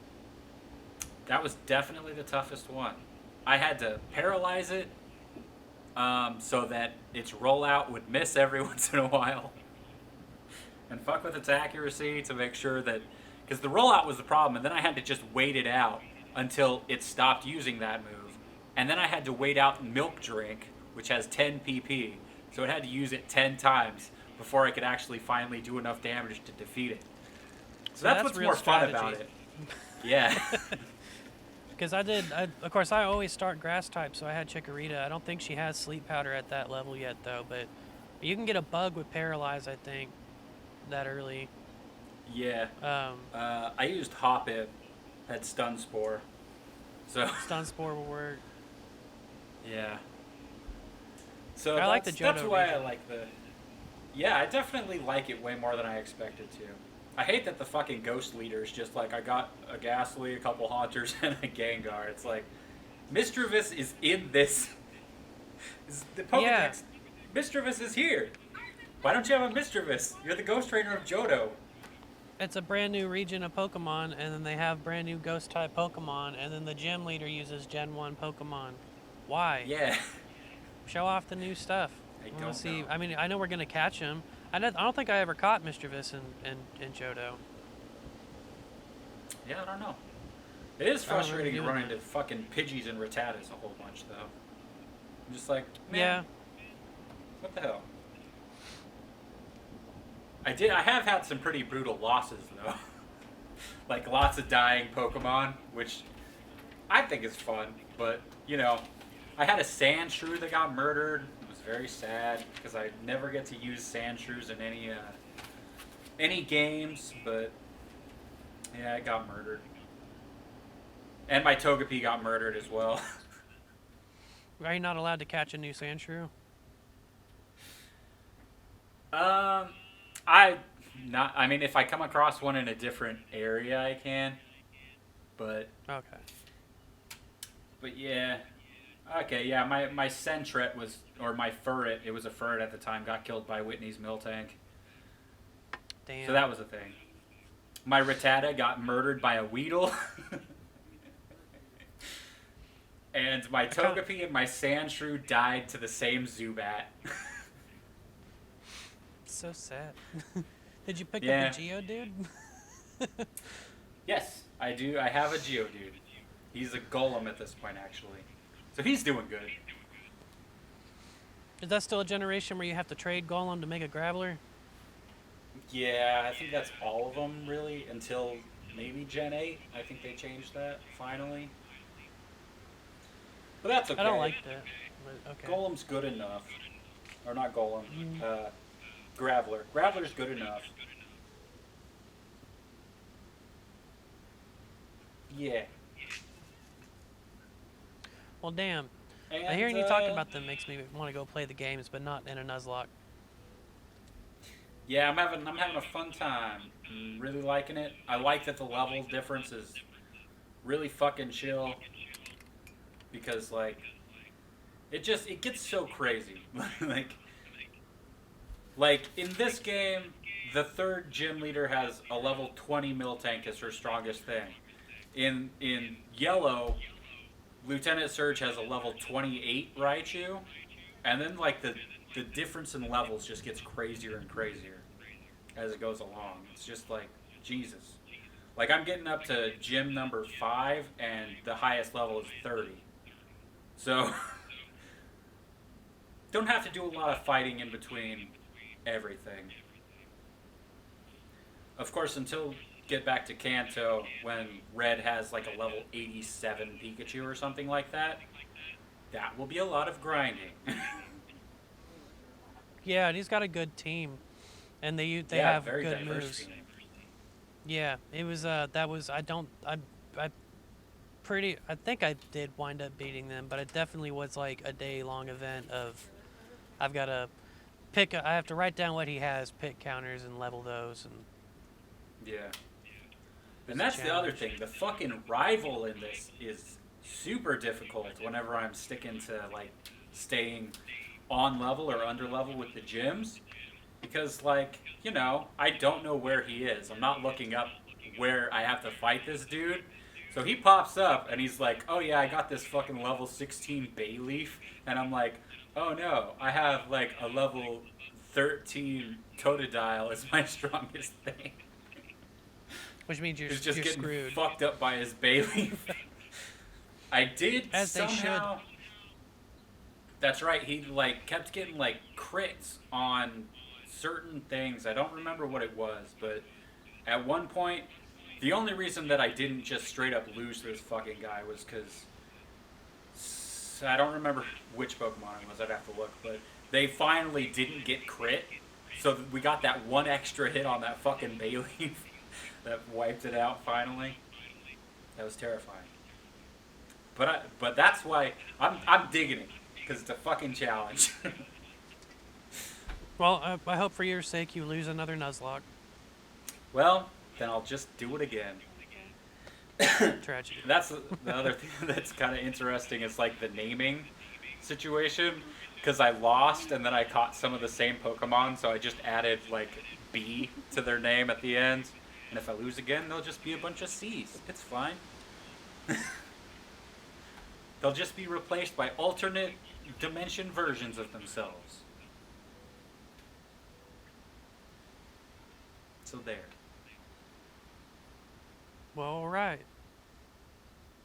If I didn't That's play all any the other games. games, I got some Smash Bros. Players to call out and celebrate for people who are looking for Smash Bros. Content. There's been a guy who's been upsetting online tournaments by winning with Little Mac, which is not. I love Little Mac. He's one of I my know. favorites.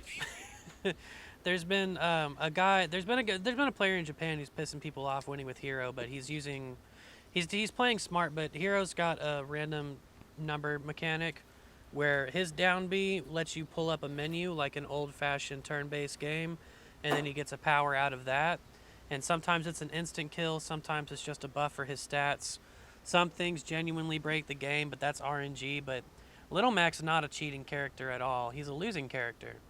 He has no ability to come back from off stage. His aerials are weak. It's a platform fighter. Jumping's a core mechanic. And he's a boxer.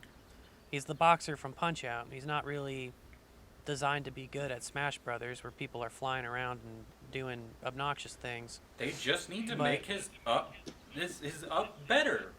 That's all you got. Just give him a better up B. Come on now. He's got his up B's strong. It's fast out of shield. A lot of his attacks have priorities even over swords, even though he's just wearing boxing gloves. But this guy named Peanut has been finding ways to use different like using down air while drifting towards stage to get an extra foot closer towards stage, and really holding people out for the last second to use his up B. And he's been able to recover from places that are pretty deep off stage.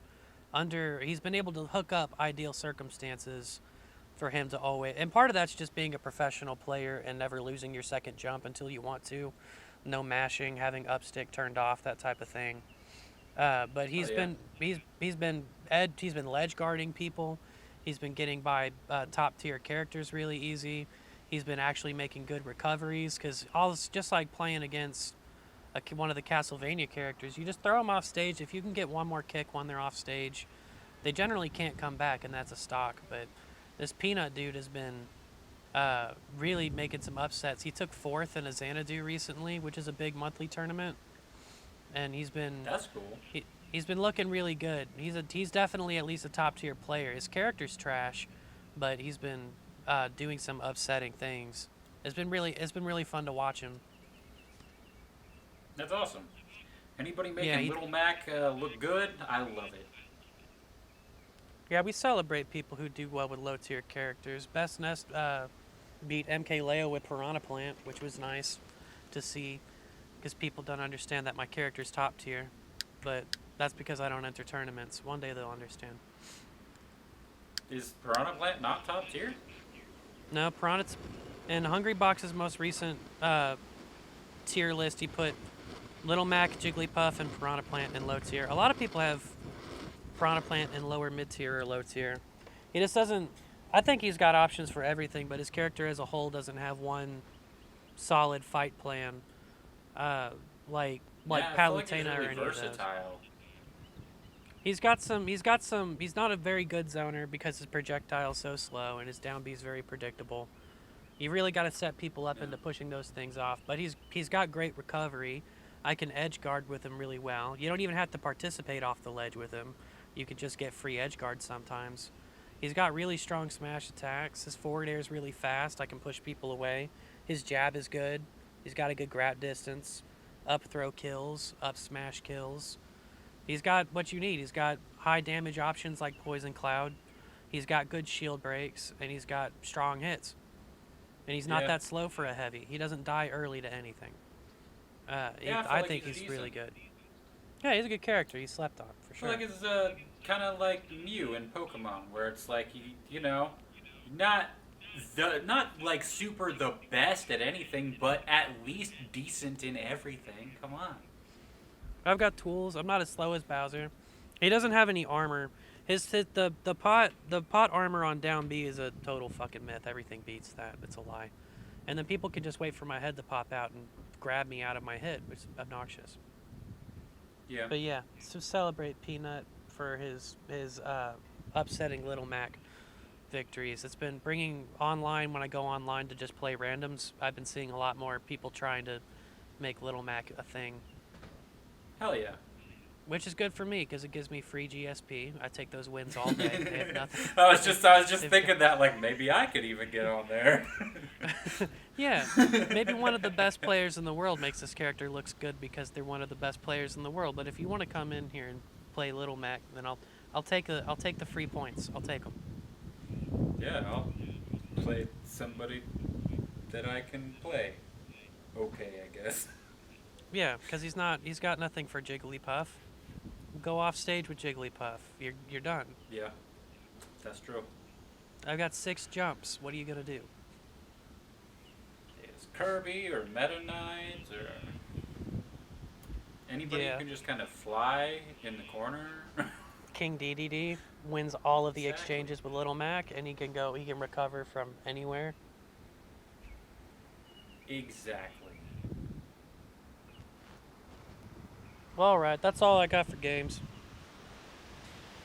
One more game that came out that I'm not playing, but Resident Penis Evil Huffer? 8. What? I said Penis Huffer. Yeah, exactly. Resident Evil 8. That's the village? Yeah. I saw Keegan was playing that. Is it good? I don't know. Yeah, so, like, Resident Evil 7 was it was something that I didn't play, but I watched a lot of, and, like, was super into it. And I think I'm going to do the same with this one. Because, is number 7... one... What? Go ahead. No, you go ahead. Is 7 the one with Lady Tremascaru? Nope, that's the this 9'4" vampire queen? Okay. That's 8. Village. Yeah. So it's kind of like I don't know much about it, but I'm interested to see what it's about because I really liked when they fucking kind of shifted everything for Resident Evil 7. Thing is, like, I kind of want to play it, but the whole thing with first person shit just I'm so bad at first person. I'm so bad at it, and it just kind of sometimes makes me nauseous, and I'm just like, ugh. I wish they had a third person version, but I think I'm gonna watch some of it because I really liked the last one, and I'm interested to see what the deal is. Yeah, I wouldn't have thought they would have stuck with first person. I forgot that 7 was 7 first person. Yeah. Huh? I forgot. Made I figured because they did a lot for virtual reality shit, which was apparently just amazing and terrifying and all that for the people doing that. Once they had nailed the over the shoulder finally with Resident Evil 4, I thought they'd stick with that forever. Because that was like a breakthrough in that type of gameplay. Yeah, they've shifted how the game, kind of almost like genres of the game, like over the years, and I feel like this last one just like really works really well, and kind of really makes sense for the name of the game, Resident Evil, because it was just about a house or whatever with some crazy shit happening. Yeah, and now this one just seems really weird because it's like, is this the vampires? What's up with that? Resident Evil with vampires? Doesn't seem normal. But I'm down. There's not usually true supernatural in Resident Evils. It is diseasey sci-fi. Shit. Yeah. Big Pharma makes zombies and other monsters on accident and shit. Yeah, that's what the last one did as well. But it's what it's supposed to be. There is going to be a Raccoon City movie, which is kind of cool that... Yeah, I heard about that. The video games are going to be going into more original directions, and then the movies are actually going to start making sense with the games, unlike last time, where the movies were just like a big middle finger to the games, and then the games were exploring exciting side characters with every version. Yeah, and that's kind of... I would really like to see a movie version of like Resident Evil 7. Like, actually, a lot of these games. I mean, not so much like the original few, I guess, because they kind of all blended together, in my opinion. But it's been a long time since I played and or saw anything about them, so I don't really remember all that well. Even though they just do the remakes. Maybe I'll pick up the remakes. I could still walk through 4. I could still walk straight through Resident Evil 4. I think I had that game down to a 12-hour run at one point. I know they're doing a remake of 4, like, soon. Like, it's supposed to come out soon. So maybe I'll check out the remakes. They probably got them on Steam. They might even have them on Switch. I don't know. I haven't seen any of the trailers for the new Resident Evil movie, but it's called Resident Evil Welcome to Raccoon City, so it should be... Hopefully it has Leon and Chris and all them in it, and the police station and Nemesis and that type of... the real fun stuff. That would be dope. Because the first Resident Evil movie was kind of rooted in the games. They went and tried to survive the Hive, which is not exactly Resident Evil canon, but it's kind of true. There was a big pharma labyrinth under the mansion where there was experiments taking place. Yeah. But yeah, the Raccoon City being wiped out by the government and all that type of shit, that'll be more fun. I believe there's also a series coming out. They could do anything into a TV series. I think we've seen that plenty of times. I'd maybe watch it. I mean, it's zombies. I don't know. I don't want recurring zombies. I like zombies for 80 minutes tops.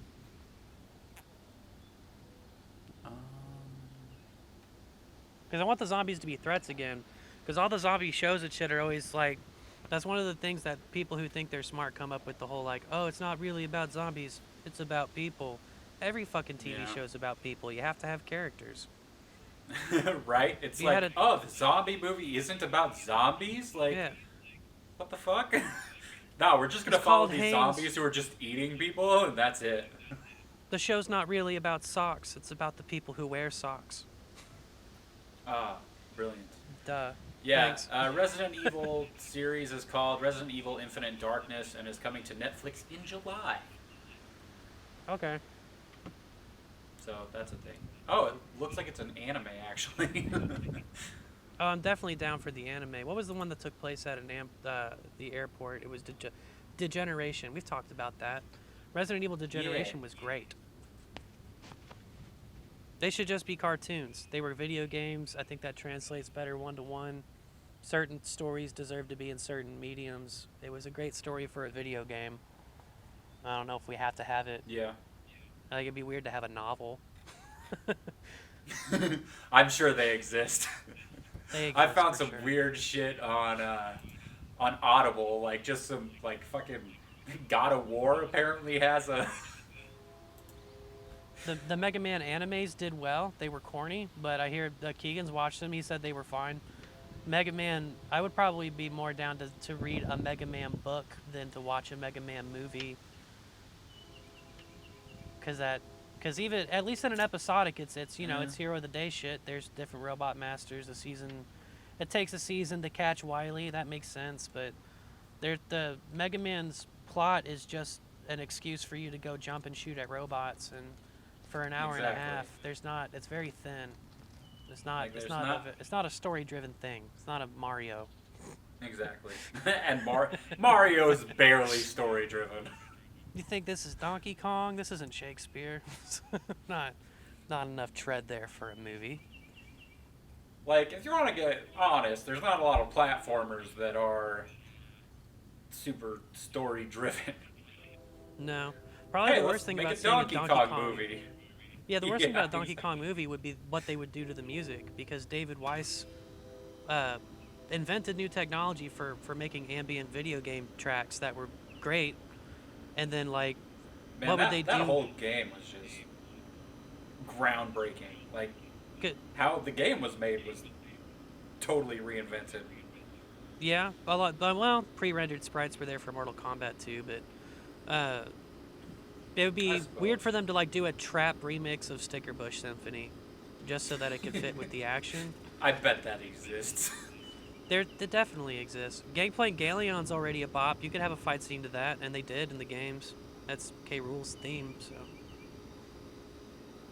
I don't know. That'd be fun.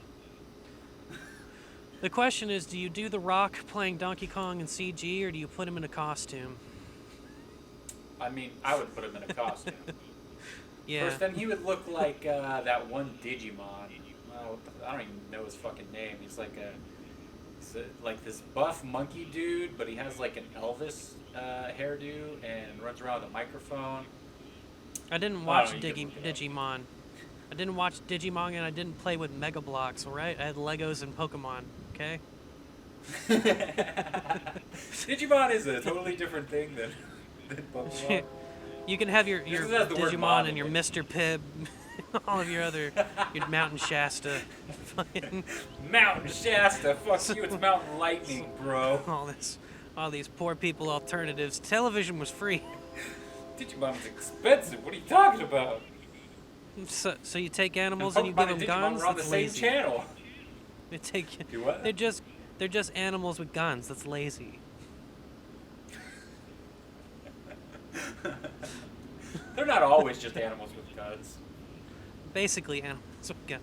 Sometimes I'll turrets. still stand by the first couple seasons, even though I attempted to watch one of the seasons, I don't know, when I was living with Glenn, and it was pretty hard to deal with. I liked Digimon. It felt more like an anime than Pokemon did. Yeah.